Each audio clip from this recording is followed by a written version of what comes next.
जीभ देखकर आप कैसे बता सकते हैं इन्वेस्टमेंट को क्या बीमारी है, तो इसके पीछे क्या लॉजिक है? आयुर्वेद में हम देखते हैं जीभ, जो हमारे अच्छा। आयुर्वेदिक डॉक्टर्स होते हैं, हाँ जी। वो जीभ देखते हैं। अगर तो जीभ मोटी है जी। तो लीवर फैटी है। अच्छा। एक ऑयल पुलिंग मेथड है जिससे कि हम डिटॉक्स करते हैं बॉडी को, तो इसको थोड़ा सा आप बताएं। उसको हम फैटी लीवर को ठीक करने में यूज करते हैं। जी जो आपने डिटॉक्स ऑयल वाला मेथड है, ऑयल पुलिंग एक तो मुंह की होती है जी, ऑयल जो पुलिंग सुबह सुबह ऑयल पुलिंग करके अपने मुंह में ऑयल से कुल्ला करते हैं जी। और ऑयल को ऐसे कई डायरेक्शन में चलाते हैं। बेसिकली मुंह की और आंखों की एक्सरसाइज है। हाँ जी। एक हम ऑयल पिलाते हैं, अच्छा। उससे हम पोटियां लगवाते हैं, अच्छा उससे लीवर फैटी ठीक हो जाता है। अच्छा। गॉल ब्लैडर का स्टोन भी निकल जाता है कई लोगों का उससे। हेलो दोस्तों, कैसे हो आप सभी? एक बार फिर स्वागत है आपका हमारे पॉडकास्ट में और मैं हूं आपके साथ आमिर खान। एक नया पॉडकास्ट आप सभी के सामने फिर लेकर आए हैं। आज का पॉडकास्ट भी आप सभी के लिए बेहद खास होने वाला है। जैसे हमेशा हमारा पॉडकास्ट आप सभी के लिए खास रहता है, क्योंकि जो आज का ये पॉडकास्ट है इसमें हमारे जो खास मेहमान हैं वो आपको बहुत सारी नॉलेज देने वाले हैं आपके स्वास्थ्य को लेकर। जी, आज बात करेंगे हेल्थ को लेकर के। आखिर जो हमारी ये हेल्थ है, हम मोटे होते जा रहे हैं, घुटनों में दर्द हो रहा है, या जो भी बीमारियां, इन तमाम चीज़ों पे बात करेंगे इस पॉडकास्ट में आचार्य मनीष जी से। आचार्य मनीष जी, आपका स्वागत है। जी नमस्कार। कैसे हैं आप? बढ़िया बढ़िया। आप हमारे बताइए। पॉडकास्ट में आप आए, बहुत अच्छा लगा हमें। आज आपके साथ पॉडकास्ट करने का मौका मिल रहा है। Thank you. इस चैनल से तो मेरा पुराना नाता है। मेरी शुरुआत इसी चैनल से हुई है और उसने पॉडकास्ट शुरू किया तो मुझे पता चला, मैंने कहा मुझे आना चाहिए। देखो, अभी देखिए, जैसे पॉडकास्ट से पहले हम बात कर रहे थे चर्चा, आप एक कोई कहानी बता रहे थे कि एक लेडी आपको मिली थी जब आप जा रहे थे कहीं, तो उन्होंने बताया कि जीभ देखकर आप कैसे बता सकते हैं इन्वेस्टमेंट को क्या बीमारी है, तो इसके पीछे क्या लॉजिक है?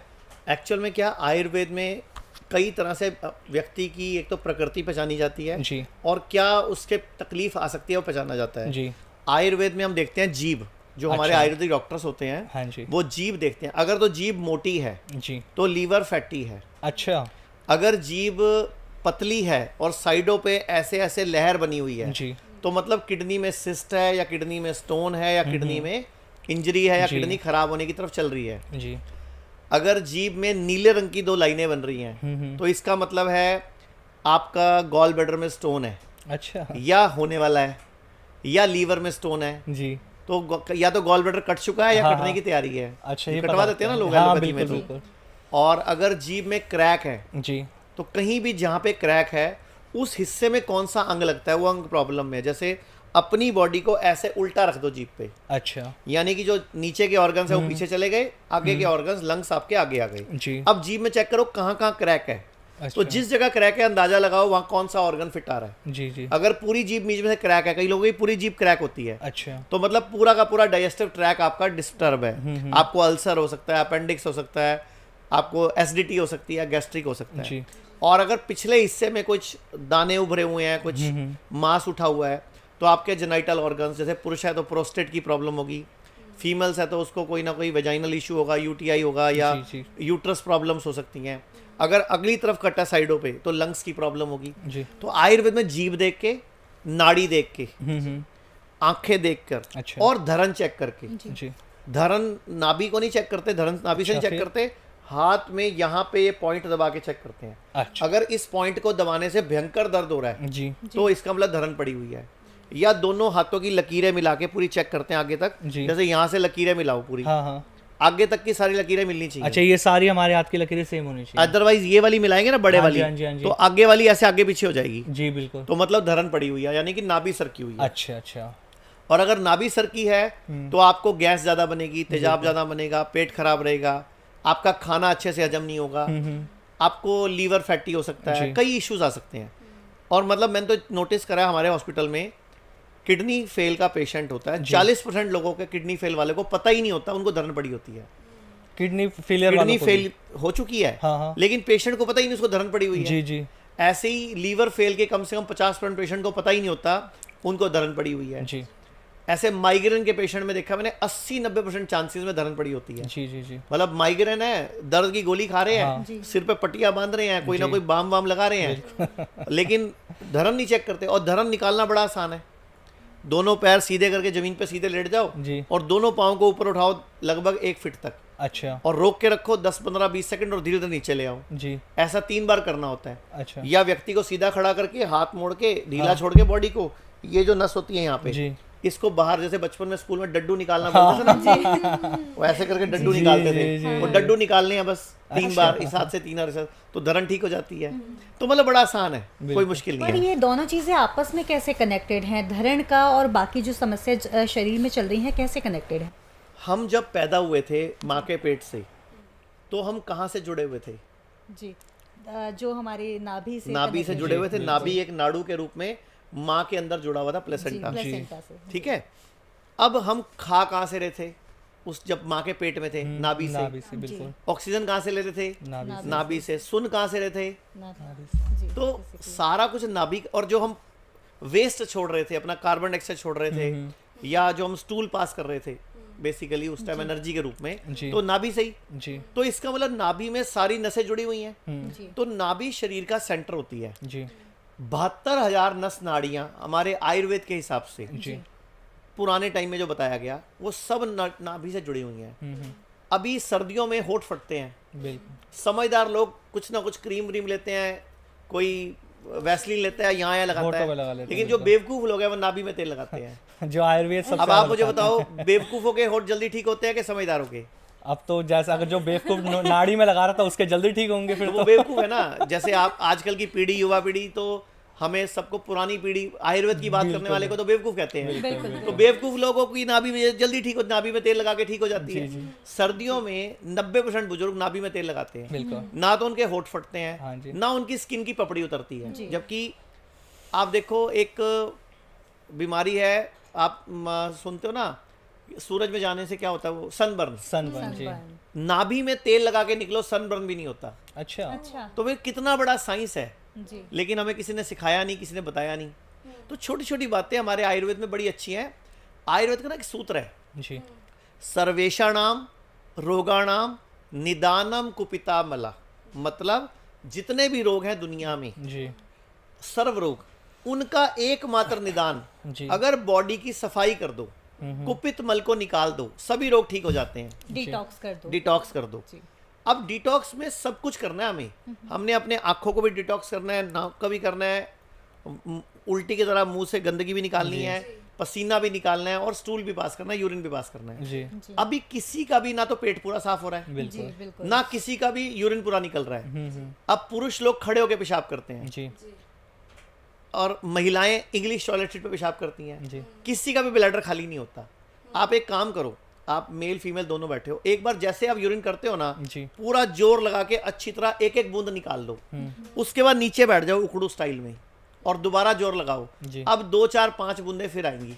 अच्छा। वो बूंदे आपने रख ली थी अंदर, वहीं से यूटीआई इन्फेक्शन शुरू होता है, वहीं से प्रोस्टेट की प्रॉब्लम शुरू होती है मेल्स में, वहीं से आजकल सेक्स के प्रति हमें अनिच्छा पैदा हो रही है। जो हम सुनते हैं, लिबिडो सुनते हैं कि अनिच्छा या सेक्स में कमजोरी, एक्चुअल में हमारी बॉडी की गंदगी साफ नहीं हो रही। अब इंग्लिश टॉयलेट सीट पे आप बैठ के ना एक बार पूरी पॉटी कर लो, पूरा अच्छी तरह, पूरा जोर जोर लगा लो, जहां से जितना दम लगाना लगा लो, जी, और फिर वॉश भी कर लो।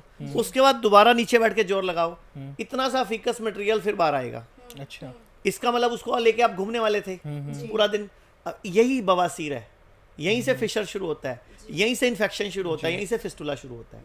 मतलब हमारा मल भी पूरा निकल नहीं रहा बॉडी का। तो कितनी बड़ी, अंग्रेजों ने ना गंद मार दिया हमारे देश का। जी, अगर पूरी दुनिया में हमारा कोई सबसे बड़ा दुश्मन है ना, तो वो अंग्रेज हैं, जी, जो भारत को लूटने आए थे, राज करने आए थे, लेकिन हमारी संस्कृति को भी बर्बाद करके चले जी। गए। हमारे पेशाब करने का तरीका खराब कर दिया उन्होंने। हमारी, आप सोचो, पेट भी साफ नहीं हो रहा, जी, लोग कब्ज के शिकार हैं, गैस के शिकार है, तेजाब के शिकार है। करना क्या चाहिए? हम क्या सिखाते हैं सबको? बोलते हैं घर में अगर आपके 4 कमरे हैं और 4 बाथरूम है, एटलीस्ट एक बाथरूम ना इंडियन स्टाइल रख लो।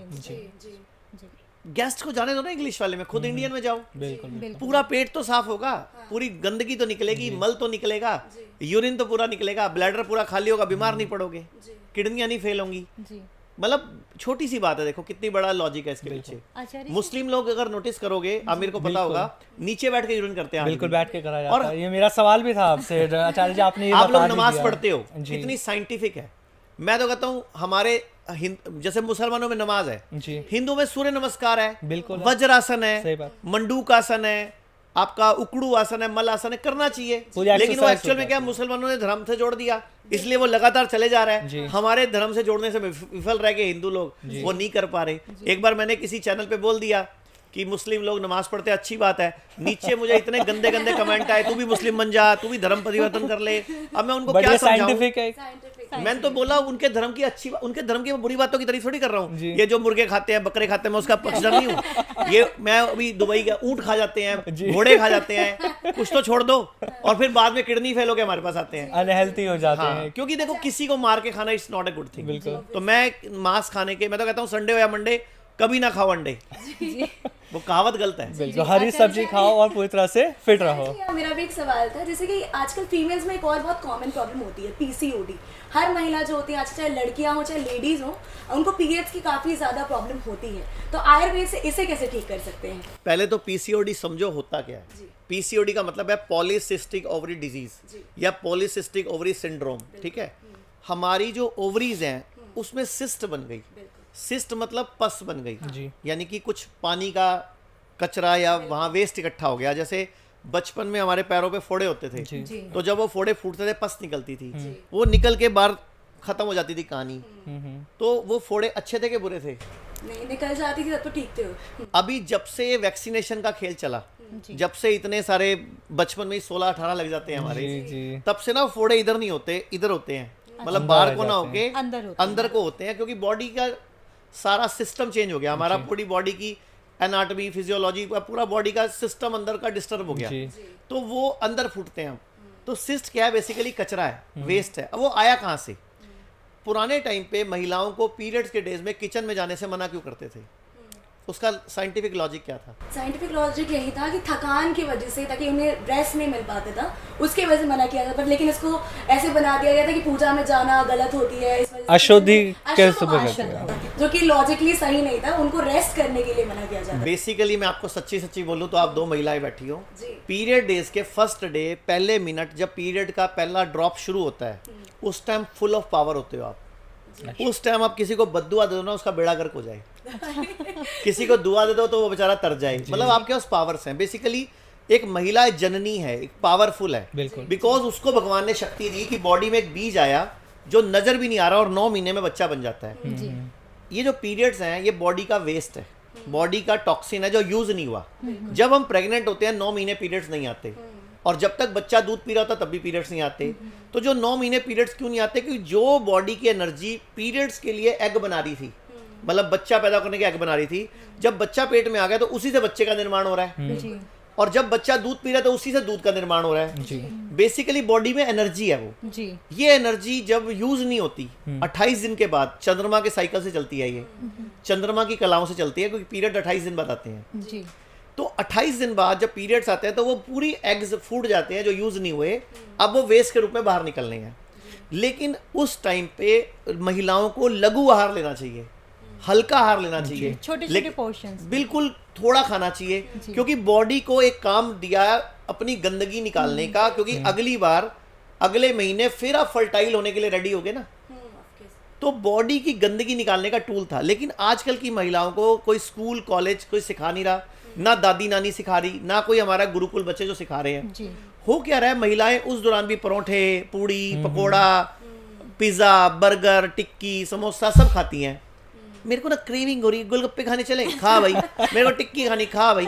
होता क्या, बॉडी गंदगी निकाल नहीं पाती, वो गंदगी अंदर रुक जाती है और वो डेवलप होती है सिस्ट, जिसको आपने बोला पीसीओडी। तो पहली बात तो हम रीजन खत्म करें कि जो 5 दिन पीरियड्स के चलते हैं उस दिनों में पका हुआ आहार ना खाएं। अच्छा, एक्चुअल में अग्नि को लगा हुआ आहार नहीं खाना था, इसीलिए किचन में जाने से मना किया था। ओके, क्योंकि पका हुआ भोजन खाने उस टाइम डाइजेस्ट करने की अवस्था में बॉडी नहीं है। लेकिन हमें उन्होंने उल्टी पट्टी बढ़ा दी, हमारे जो गलत इतिहासकारों ने। एक्चुअल में बॉडी को अपनी क्लीनिंग करके अगले मौसम के लिए आपको प्रिपेयर करना था भाई। अगले मौसम में फिर आपको फर्टाइल होने के लिए रेडी होना है। बेसिकली महिला को जननी कहा गया है, जैसे धरती को भी माँ कहा गया है। तो वो जननी की शक्तियां वापिस आए, उसके लिए 5 दिन वो रेस्ट था। लेकिन आजकल पूरा दिन आप खाते रहते हो। अच्छा, मम्मी भी कहती है पीरियड चल रहा है दूध पी ला, पीरियड चल रहे हैं हलवा बना दवा। अरे भाई, नहीं खाना होता, इसीलिए पीसीओडी बढ़ रहा है। और पीसीओडी खाली ओवरी सिस्ट नहीं है, पीसीओडी से हार्मोन डिस्टर्ब हो रहे हैं। महिलाओं के चेहरे पे बाल, अपर लिप्स आ गए, ठोडी पे बाल आ जाते हैं, पेट पे, ब्रेस्ट पे बाल आ जाते हैं, पीरियड्स का साइकिल बिगड़ जाता है, कम आने लग जाते हैं, ज़्यादा आने लग जाते हैं। आजकल तो पीरियड्स लोगों को कम होने लग गए। अब जो भी लड़की एकदम फूल रही है, आप नोटिस करना उसके पिछले कुछ सालों में पीरियड्स का फ्लो कम हुआ है, यानी कि जो वेस्ट बॉडी का निकलना था वो अंदर ही रहने लग गया, तो वो मोटी हो रही है लड़की। अब देखो लेडीज में ज़्यादातर आप नोटिस करो ये हिस्सा ज़्यादा बढ़ता है, लोअर थाइज और हिप्स बढ़ते हैं। वजह कि उनको उस टाइम पे जो डाइट देते हो, गुरुत्वाकर्षण शक्ति है, नीचे हम आजकल चौकड़ी हम मारते नहीं, उकड़ू हम बैठते नहीं, टॉयलेट सीट इंडियन है नहीं, यूरिन हम इंडियन स्टाइल में करते नहीं। मैं तो सारी महिलाओं को बोलूँगा बाथरूम में जाया करो, चुपचाप एक किनारे पे बाथरूम कर लिया करो और उस पर पानी डाल दिया करो, जैसे हमारी दादियाँ करती थी, नानियाँ करती थी। वॉशरूम में गई, साइड पे बैठा, यूरिन करा और पानी डाल दिया, जी बिल्कुल। तो भैया उससे पूरा ब्लैडर साफ होता है। तो ये छोटी छोटी बातें हैं, अगर पूरा भारत अपनाएगा। और एक महिलाओं को बोलना चाहूँगा जो 5 दिन पीरियड चलते हैं या 4 दिन चलते हैं, उन दिनों में सिर्फ कच्चा भोजन खाओ, नारियल पानी पियो, जूस पियो, फ्रूट्स खाओ, सैलड खाओ और खुश रहो। उस टाइम पे किसी को बद्दुआएं मत देना। जी आचार्य जी, एक प्रश्न मेरा और था। आप डिटॉक्स के बारे में बात कर रहे हैं, तो एक ऑयल पुलिंग मेथड है जिससे कि हम डिटॉक्स करते हैं बॉडी को, तो इसको थोड़ा सा आप बताएं। उसको हम फैटी लीवर को ठीक करने में यूज़ करते हैं। जो आपने डिटॉक्स ऑयल वाला मेथड है, ऑयल पुलिंग एक तो मुंह की होती है, जी, ऑयल जो सुबह सुबह ऑयल पुलिंग करके अपने मुंह में ऑयल से कुल्ला करते हैं और ऑयल को ऐसे कई डायरेक्शन में चलाते हैं। बेसिकली मुंह की और आंखों की एक्सरसाइज है। हाँ जी। एक हम ऑयल पिलाते हैं, अच्छा उससे हम पोटियां लगवाते हैं, अच्छा उससे लीवर फैटी ठीक हो जाता है। अच्छा। गॉल ब्लैडर का स्टोन भी निकल जाता है कई लोगों का उससे। इतना अच्छा मेथड है। करना क्या होता है, आपको जैसे संडे को क्लीनिंग करनी है, बेसिकली जैसे आपको घर की सफाई करनी है, आप प्लानिंग करते हो ना, जी। तो ऐसे पूरी बॉडी की मुझे सफाई करनी है, संडे को करनी है, तो आप 6 दिन पहले ही ना अपने खाने में पका हुआ वजन घटा दो अच्छा। और अंगूर बढ़ा दो खाने, संतरे बढ़ा दो और सेब बढ़ा दो। अच्छा। और सेब का जूस पियो, नेचुरल वाला, डब्बे वाला नहीं, जी जी। नेचुरल का सेब का जूस पियो। विटामिन सी ज़्यादा लेना उस टाइम पे, क्योंकि हमें अपने लीवर के अंदर जो फैट डिपॉजिट है वो थोड़ा सॉफ्ट हो जाए, मुलायम हो जाए। 6 दिन लगातार ऐसे करते रहना है। मतलब रोटी चावल घटा दिया, दूध बिल्कुल बंद कर दिया, दूध की बनी चीज़ें लेनी नहीं, जानवर से जो भी आता है वो नहीं लेना, अच्छा। अंडा नॉनवेज नहीं खाना, ठीक। फ्रूट ज़्यादा खाने, सैलड ज़्यादा खानी, सेब ज़्यादा खाने हैं, सेब का जूस पीना है और मौसमी संतरा ज़्यादा लेना है। 6 दिन ऐसा करना है। अब संडे को आपको क्लीनिंग करनी है, तो सैटरडे को सुबह 12 बजे तक ही खाना जो खाना है, उसके बाद कुछ नहीं खाना।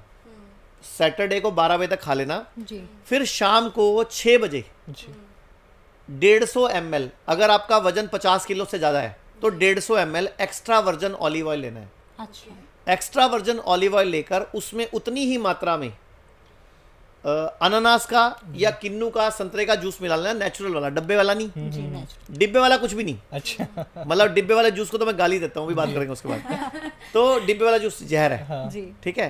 तो उसको मिलाकर घूट घूट करके चौकड़ी मार के बैठ के आराम से पीना है। जी 5 मिनट सीधा बैठना है, फिर दाईं करवट लेना है, दाईं करवट लेटना है 15-20 मिनट, और रात को 8, साढ़े 8, 9 बजे, मतलब 2-2.5 घंटे बाद दोबारा से 50 ml ऑयल और पी लेना है, विद उतना ही मात्रा में जूस या नारियल का जूस डाल के।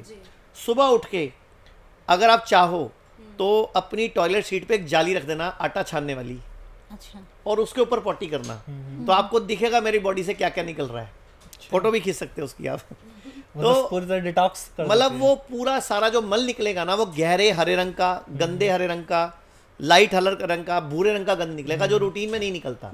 बेसिकली उसमें लीवर का कचरा आया, हैं। अच्छा गॉल ब्लैडर का कचरा आया, और लॉटरी से कई लोगों का गॉल ब्लैडर स्टोन भी निकल जाता है इस तरीके से अपने आप ही।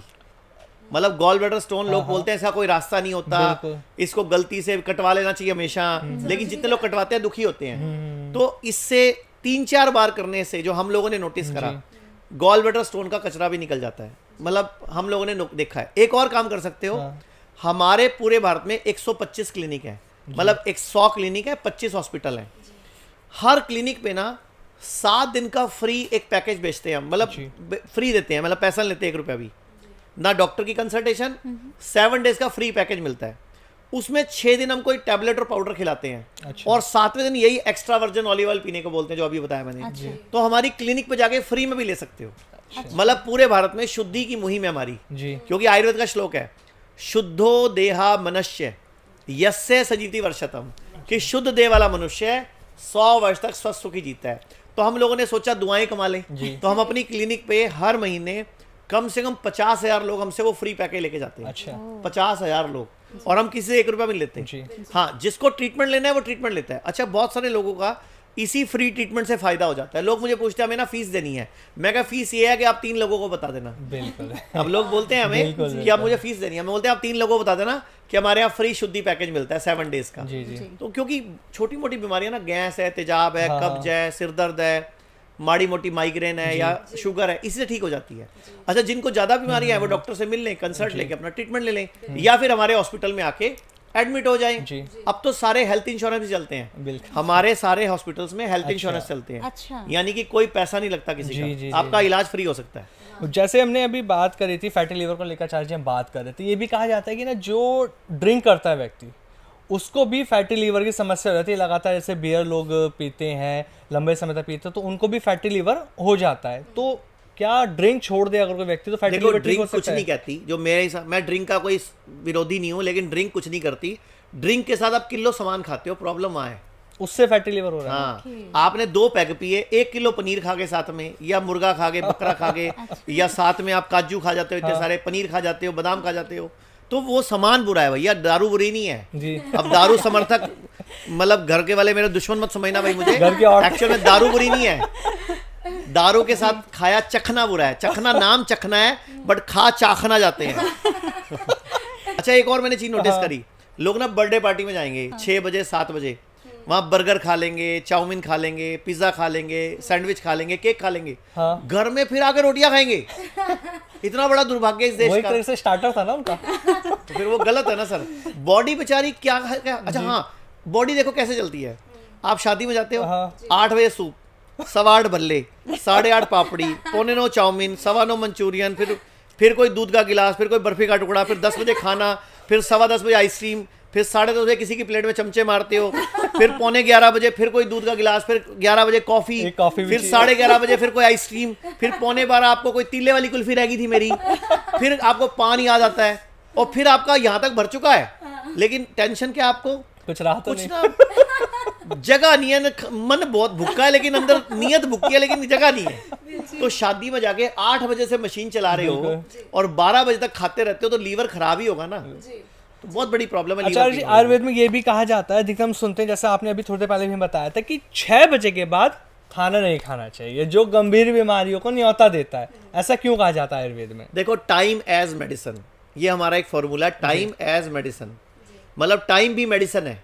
बिल्कुल अगर आप डिक्शनरी में देखो, मेडिसिन शब्द का मतलब, मेडिसिन शब्द का मतलब कोई दवाई नहीं है। जी। मेडिसिन शब्द का मतलब हर उस वस्तु से है जो किसी भी तरह के आपकी बीमारी में या तकलीफ में राहत दे। जी। आप एयर एज मेडिसिन भी यूज कर सकते हो।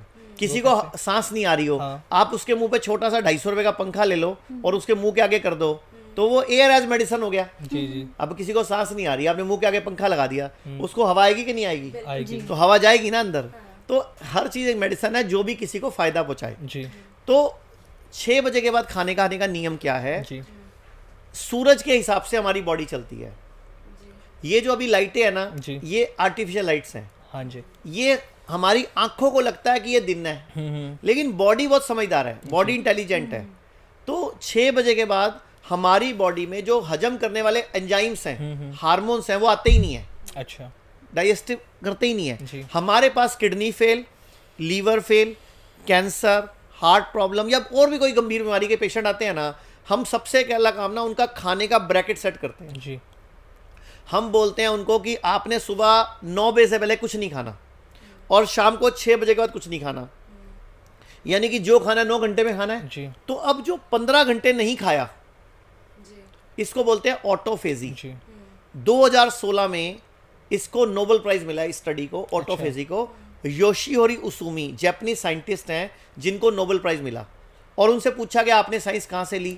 भारत के वेदों से, आयुर्वेद से, लेकिन नोबेल प्राइज खुद जीत गए। जी। और आचार्य जी आज इसको इंटरमीडिएट फास्टिंग बोलते हैं। हाँ, इसी को इंटरमीडिएट फास्टिंग बोलते हैं, ऑटोफेजी को बोलते हैं। बेसिकली इसका मतलब क्या है कि जितने घंटे आपने नहीं खाया, अगर आपकी बॉडी के सेल्स को भूख लगी तो वो अपने आप ही अपने अंदर की आउट ग्रोथ को, कचरे को खा जाएंगे। जी। मतलब आपकी बॉडी के सेल्स, गुड सेल्स अपने आप ही बैड थिंग्स को खत्म कर देंगे। अगर आपकी बॉडी में कोई कैंसर की गांठ बन रही है, कोई पथरी बन रही है, कोई रसौली बन रही है, कोई ट्यूमर बन रहा है, कोई सिस्ट बन रही है, तो जो आपने बोला था पीसीओडी, या किडनी पे सिस्ट आ गई है, या लीवर पे सिस्ट आ गई है, यूट्रस में सिस्ट आ गई है, कहीं भी आ गई है, तो बॉडी उसको खत्म कर देगी। इसके पीछे विज्ञान ये है। जी। तो किडनी फेलियर का भी जो एक रोग है आचार्य जी, बहुत लगातार बढ़ रहा है। हम देख रहे हैं आज की डेट में ना छोटे छोटे बच्चों को भी किडनी फेलियर की समस्या हो जाती है, डायलिसिस पे लोग चले जाते हैं। तो आयुर्वेद में डायलिसिस पूरी तरह से रोक सकता है, बचा सकता है डायलिसिस से? क्योंकि आयुर्वेद को कहा जा रहा है आज की डेट में कि उभरता हुआ है जो हर बड़ी बीमारी को ठीक कर रहा है। देखो, अंग्रेजों ने 150 साल मेहनत करी इस शब्द को खत्म करने के लिए। जी। आयुर्वेद को बकायदा कानून बनाए, इस पर फांसी की सजा, जेल जाने की सजा का प्रावधान रखा। अच्छा। सबसे पहले अंग्रेजों ने 1895 में बनाया था एपिडेमिक एक्ट, जो अभी पेंडेमिक एक्ट के नाम से चलता है, जो जी, अभी जी, जी। कोरोना में लगाया भी गया था पेंडेमिक एक्ट। एक्चुअल में ये एपिडेमिक एक्ट का हिस्सा है, अच्छा। एपिडेमिक एक्ट ही है वो। जी, जी। 1895 में बनाया था अंग्रेजों ने। क्यों बनाया था? अंग्रेज भारत में राज करते थे, जी। पूरी दुनिया में प्लेग फैला 1895 में। ठीक है। तो अंग्रेजों ने एपिडेमिक एक्ट बना के आयुर्वेद को पिछड़ी पत्ती घोषित कर दिया, जी। ताकि आयुर्वेद से प्लेग का इलाज ना हो सके जी। और डॉक्टरों को एलोपैथी की गोलियां ही खिलानी पड़े। तो पहली शुरुआत यहाँ से हुई। आप एक कहावत सुनते ना, बिल्ली रास्ता काट गई। जी। एक्चुअल में कहावत क्या है? बिल्ली रास्ता काट के हम बोलते काम रुक जाओ, ऐसा नहीं था। जी। एक्चुअल में जब प्लेग फैला था तब बिल्ली क्या खाती है? चूहे। और अंग्रेजों की लेडीज जो वाइफ्स हैं वो बिल्लियां पालती थी, तो गांव वाले उनसे दूर रहते थे जी। उस टाइम। अच्छा। तो एक कहावत चल पड़ी, बिल्लियों से दूर रहो। और वो धीरे धीरे वक्त के साथ बदलते बदलते बिल्ली रास्ता काट के बन गया। क्योंकि जब हम उस टाइम लोग चप्पल जूते नहीं पहनते थे, नंगे पांव घूमते थे खेतों में, तो बिल्ली का बाल पांव में लग जाता था, तो लोग कहते थे प्लेग हो जाएगा। जी, तो जी, बिल्ली से, क्योंकि बिल्ली अगर जब चलती है ना, बिल्ली के बाल गिरते बाल हैं, गिर हाँ जाते जी, हैं। और जब हम उसके ऊपर पैर रखेंगे तो पैर चुभ जाएगा, तो उनको लगता है प्लेग ना हो जाए। तो एक कहावत चल पड़ी, बिल्ली से दूर रहो। लेकिन वो कहावत बन की बाद में बिल्ली रास्ता काट गई। गाड़ी रोक के खड़े जाते हैं लोग, कोई स्कूटर रोक के खड़े जाता है। भाई ऐसा नहीं है, बेसिकली प्लेग से बचने के लिए कहावत चली थी। ठीक है, एक बात 1895 में ये किया अंग्रेजों ने। फिर 1909 में अंग्रेजों ने एक कमेटी बनाई। ठीक है, उस कमेटी का काम था कि कैसे आयुर्वेद को तुमने खत्म करना है और एलोपैथी को स्थापित करना है।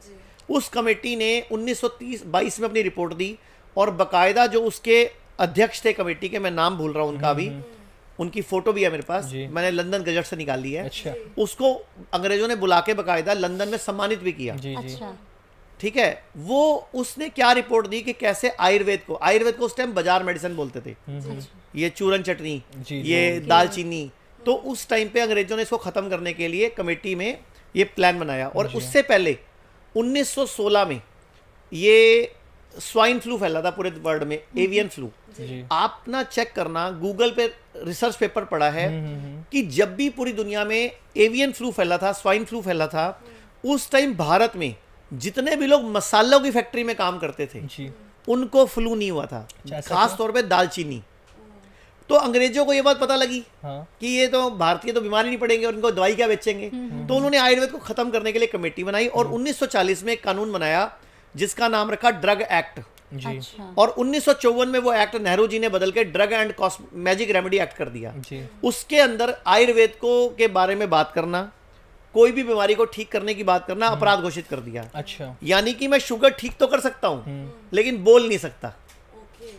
मतलब बोलने पे पाबंदी है, चुपचाप कर दूं मैं। हाँ, हाँ। मैं किडनी स्टोन को आपको दवाई अश्वरी बोल के तो दवाई निकाल सकता हूँ, लेकिन किडनी स्टोन बना के दवाई नहीं निकाल सकता, मैं दवाई नहीं दे सकता। मतलब डॉक्टर, ये कानून बना दिया ये कानून है, आज भी है। हाँ, हाँ। आज भी अगर आयुर्वेद का कोई डॉक्टर बोल दे कि मैं शुगर ठीक कर दूंगा, उसको नोटिस आ जाएगा। आज भी आयुर्वेद का डॉक्टर बोल दे कि पीलिया ठीक हो सकता है, उसको नोटिस आ जाएगा। कर सकता है वो, हाँ। कर सकता है, लेकिन बोलना अलाउड नहीं है, क्योंकि अंग्रेजों का कानून जिंदा है ना। तो अभी हम लोग लगे हुए हैं, आप लोगों के माध्यम से, चैनल के माध्यम से हम अभियान चला रहे हैं कि पूरे देश में ये कानून खत्म हो जाना चाहिए, क्योंकि ये अंग्रेजों ने अपने फायदे के लिए बनाया था। आज भी ना मेडिकल माफिया इस देश पे हावी है, हर देश में हावी है। आपको पता होगा, शायद थोड़े दिन पहले तंजानिया के राष्ट्रपति, जब कोरोना चला था, उन्होंने पपीते को, बकरी को, आम को टेस्ट किया था, वो पॉजिटिव निकले कोरोना टेस्ट में। तो आज वो तंजानिया के राष्ट्रपति है ही नहीं कहीं पे, उनकी सरकार भी गई और राष्ट्रपति भी गायब हो गया। कोरोना भी बहुत बड़ा, अब इसको हम प्लैंडेमिक बोलते हैं जी। जो जिसको आप पैंडेमिक बोलते हैं, हम उसको प्लैंडेमिक बोलते हैं। एक्चुअल में अब जैसे दुनिया की सबसे खराब गोली, चलो पॉडकास्ट मैं शुरू करता हूँ आपका। दुनिया की सबसे खराब दवाई का नाम बताओ। सबसे खराब दवाई तो आचार्य जी मैं ऐसे किसी को नहीं कह सकती, लेकिन अभी जो ट्रेंड में थी मेफ्टल्सपास। दुनिया की सबसे साइड इफेक्ट वाली दवाई का नाम बताओ। कहते हैं ज्यादा डोलो खा लेते तो वो भी इफेक्ट कर जाती राइट, है। इनको कौन बनेगा करोड़पति पुरस्कार देगा। दुनिया की सबसे खराब दवाई है पैरासीटामोल, डोलो, कालपोल। इसके इतने साइड इफेक्ट है, किडनी फेल करती है, लीवर फेल करती है, हार्ट प्रॉब्लम करती है, आपको अपंग बनाती है, आपको अंधा कर सकती है, आपको कोई भी बड़ी बीमारी दे सकती है। लेकिन हमारे घरों में प्रसाद के तौर पे बुखार में दवाई खाई जाती है। बिल्कुल। तो फिर बुखार में दवाई नहीं खानी चाहिए। हम देख रहे हैं ना आचार्य जी कि सर में दर्द हुआ, कमर में दर्द हुआ, पेन किलर खा लो। तो ये पेन किलर सबसे ज्यादा लोग खा रहे हैं आज की पेन डेट किलर के में। ऊपर एक वार्निंग छपी आ रही है आजकल की इससे किडनी फेल होती है, पढ़ो आप। मैं वही चीज आपसे पूछ अच्छा, जो सुबह सुबह एसिड की गोली आती है उसको पढ़ो, उससे भी किडनी फेल होती है। जो लोग गुलाबी शरबत खाते हैं ना, जो डाइजीन और पेंटाजोल, इस तरह की दवाइयां सारे आती जो भी हैं, एंटासिड एंटासिड जो आती हैं, इन सब पे वार्निंग लिखी आती है किडनी फेल करती है। तो आप बताओ मुझे एलोपैथी की कोई एक दवाई का नाम बताओ, मैं 1 लाख रुपए दूंगा जो भी कोई गोली किसी एक बीमारी को ठीक करती हो, लेकिन पेपर पे चाहिए, मुझे बोलने में नहीं चाहिए। ऐसा तो शायद अभी हमारे पास, मैं 1 लाख रुपए पर गोली देने को तैयार हूँ। इसलिए आयुर्वेद सबसे ऊपर है।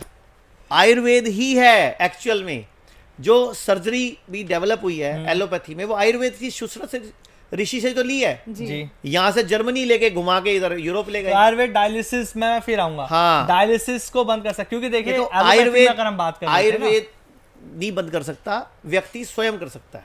तो उसके लिए क्या करना चाहिए? व्यक्ति को अपनी इच्छा शक्ति बढ़ानी होती है, कहना मानना होता है, परहेज करना होता है।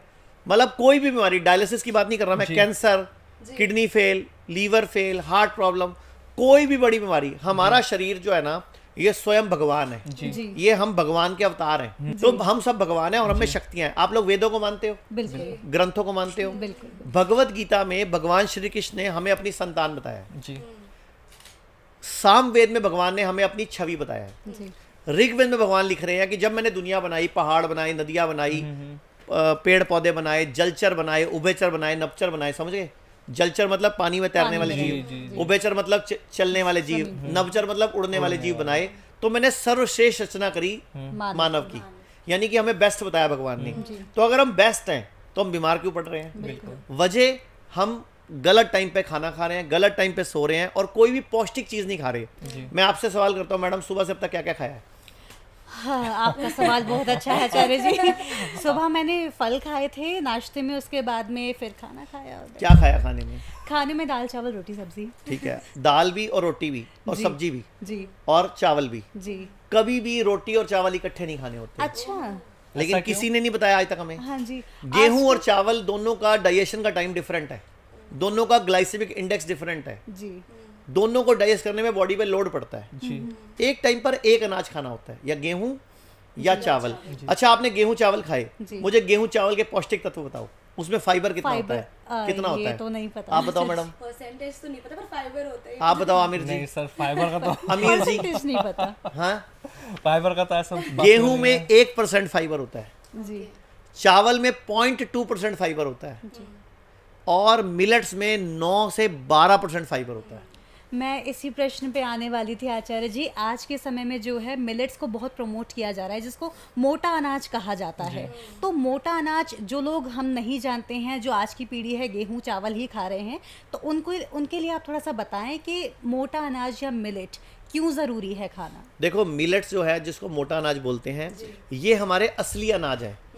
1935 से पहले यही खाते थे हम। जी। अच्छा। अंग्रेजों ने चाल के तहत भारत में गेहूं इंट्रोड्यूस किया। गेहूं खाते थे हम, लेकिन पूरा साल नहीं। आप अपनी मम्मी या दादी या नानी से पूछना, आप तीनों लोग, जी जी। कि पहले पूरा साल गेहूं खाता था कोई क्या? अच्छा। कभी मक्की खाते थे, कभी बाजरा खाते थे, कभी रागी खाते थे, कभी गेहूं खाते थे, और कभी भी नव अन्न नहीं खाते थे। मतलब जब गेहूं आता था तब नहीं खाते थे, पहले उसको ड्रमों में भर के रख देते थे, उसको पुराना करते थे। फिर जितने दिन का आपको, 7 दिन का चाहिए, तो 7 दिन के अंदाजे से निकालते थे, उसको 2 घंटे पहले भिगो के रखते थे, फिर उसको सुखाते थे, फिर 1 हफ्ते का पिसवाते थे।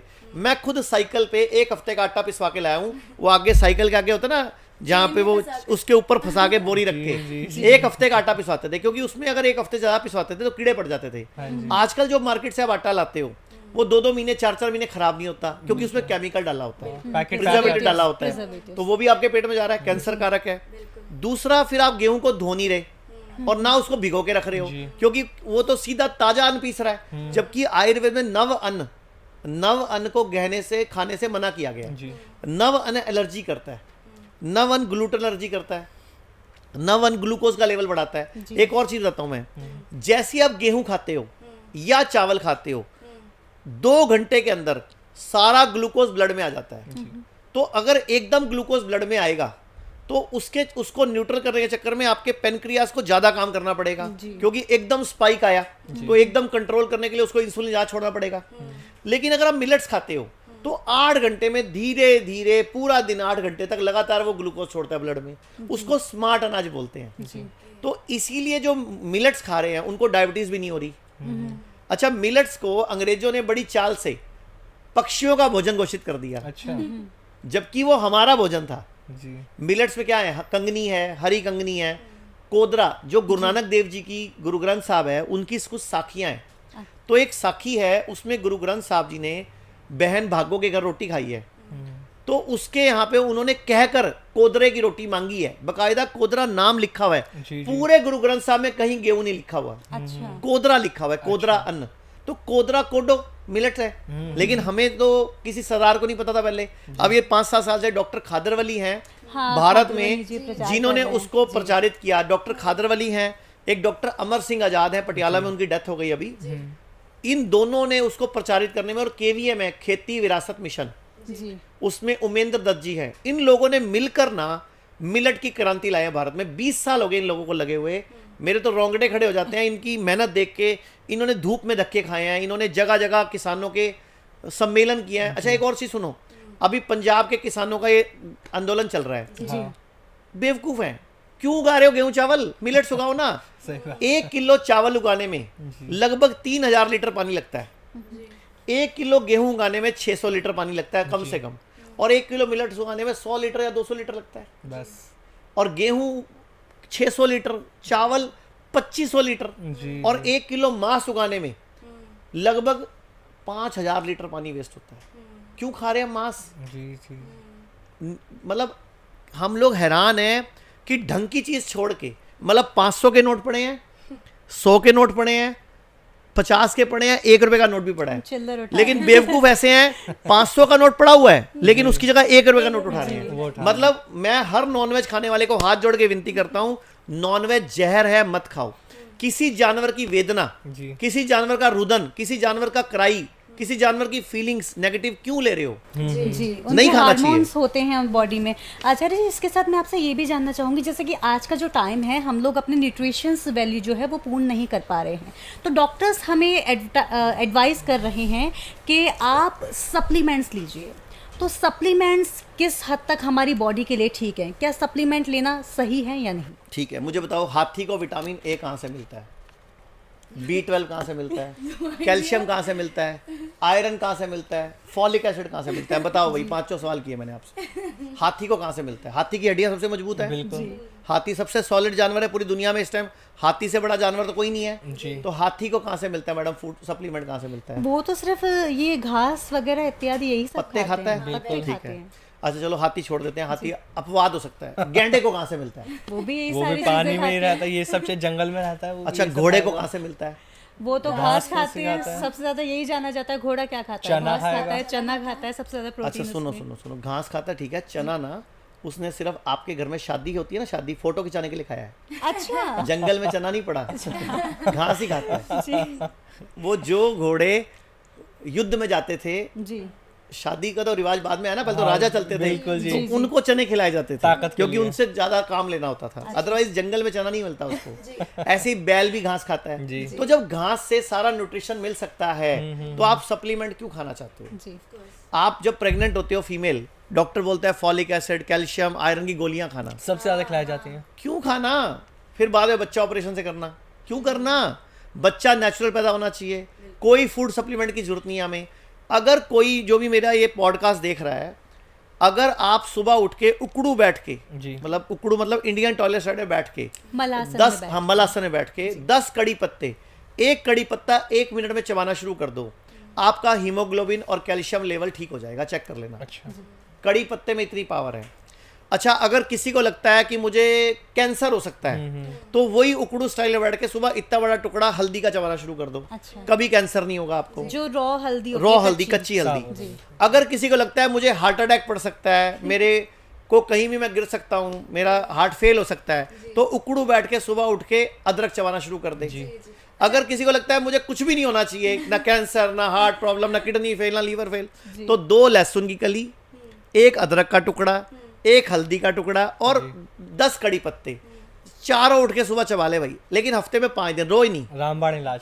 मैं कहता हूँ कोई बीमारी कभी आएगी नहीं। अच्छा, सबसे ज्यादा ना आज की डेट में जो बात, अभी जैसा आपने 4-5 बीमारी का नाम लिया, हार्ट अटैक की मैं भी पर्टिकुलर एक बात कर लेता हूँ। यूथ के अंदर सबसे ज्यादा हार्ट अटैक देखने को मिल रहा है। हम देख कुछ वीडियोस भी आपने देखे होंगे, कुछ सेलिब्रिटीज भी ऐसे हैं जिनको लगातार हार्ट अटैक का जो शिकार हो रहे हैं। जिम करते करते लोग हार्ट अटैक का शिकार हो जाते हैं, उनकी मौत हो जाती है। तो कारण क्या है आखिर से, ऐसा क्यों हो रहा है आज की डेट में, यूथ क्यों इसका शिकार हो पा रहा है? आपने एक चीज नोटिस करी, थोड़ी देर पहले डांडिया करते करते भी हार्ट अटैक आया था। जी जी बिल्कुल। 10 लोगों को पड़ा था गुजरात में डांडिया करते करते। क्यों पड़ा था? नवरात्रि के समय। एक्चुअल में आया है, हमारी बॉडी एक टाइम पे एक काम करने के लिए बनी है। अच्छा। पहले क्या होता था, डांडिया का प्लेस अलग होता था, खाने का प्लेस अलग होता था। अभी क्या, वहीं पे खाना है, वहीं पे डांडिया है। आया, 2 मलाई कोफ्ते के टुकड़े खाए, 1 मंचूरियन खाया, जरा सा सैंडविच खाया और वापस कल डंडे लेके लग गया। फिर बीच में आया, पसीना आ रहा है, उधर से फिर खा रहा है। अब बॉडी कहती है मैं खाना हजम करूं कि तेरे हार्ट की वजह से तेरे ब्लड की पंपिंग करूं, तो डंडे भी लाने हैं, तूने खुद भी हिलना है, फिर तूने 4 लड़कियों को भी देखना है, तो तू हार्ट अटैक ही पड़ेगा ना। बॉडी एक टाइम पे एक काम करती है भाई, लेकिन वो डंडे भी ला रहा है और बीच में खा भी रहा है। एक टाइम पे एक काम करो। अभी लोग क्या करते हैं, टॉयलेट जाते हैं, मैगजीन लेके चले जाएंगे, फोन लेके चले जाएंगे। उनको फोन की चिंता है, लाइक्स कितने आए, कमेंट्स कितने आए, या ये मेरी वीडियो कितनी वायरल हुई, कितनी रील बनी मेरी, या कितना कुछ फैली। नीचे से कचरा पूरा निकला कि नहीं निकला उनको याद नहीं है। अच्छा, थोड़ी देर होती है, अच्छा हो आ गई, धो के आ जाते चलो बाहर, तो भाई वो पूरी सफाई नहीं हुई जी। बॉडी ने कचरा रख लिया। अब बॉडी कचरा रख के तो बीमारी देगी ना। कब फिर कहते हैं मेरे बवासीर होगी, मेरे फिशर हो गया, मेरे फिस्टूला हो गया। तो भाई हम पेट भी ढंग से साफ नहीं कर पा रहे, और हम क्या उम्मीद लगा रहे हैं जी। एक मेरे को चुटकुला याद आ रहा है, वैसे चुटकुला है ये, रियलिटी नहीं है। मुझे किसी ने पूछा कि इंडिया में टॉयलेट में पानी यूज होता है वॉश करने के लिए, फॉरेन में कहीं नहीं यूज होता, कागज यूज होता है। तो किसी ने आगे से चुटकुले में क्या बोला, भारत में लोग मिर्ची मसाले बहुत खाते हैं, कागज में आग लग जाएगी इसलिए नहीं करते। जबकि ऐसा कुछ नहीं है भाई, ये जस्ट एक चुटकुला था जो। अभी थोड़ी देर पहले हमने फीवर की बात की थी, आपको बताने वाले थे पर वो सवाल रह गया था कि फीवर को ठीक करने के पेन किलर ना खाए या फीवर की दवाई ना खाए, पर क्या करे वो आप मैं जानना चाहूँगा। जी, मैं आप लोगों से सवाल पूछता हूँ, आप तीनों ने कभी किसी ने कोई जानवर पाला आज तक? कोई कुत्ता पाला है?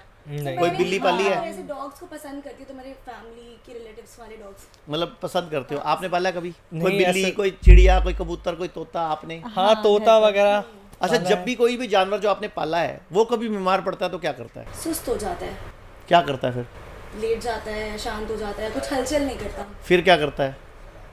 और क्या करता है? वॉमिट कर देते हैं मोस्टली, देखा जाता है तो उससे खाना पहले क्या पीना करता है? छोड़ देता है खाना वो। पीना छोड़ खाना पीना छोड़ देता है।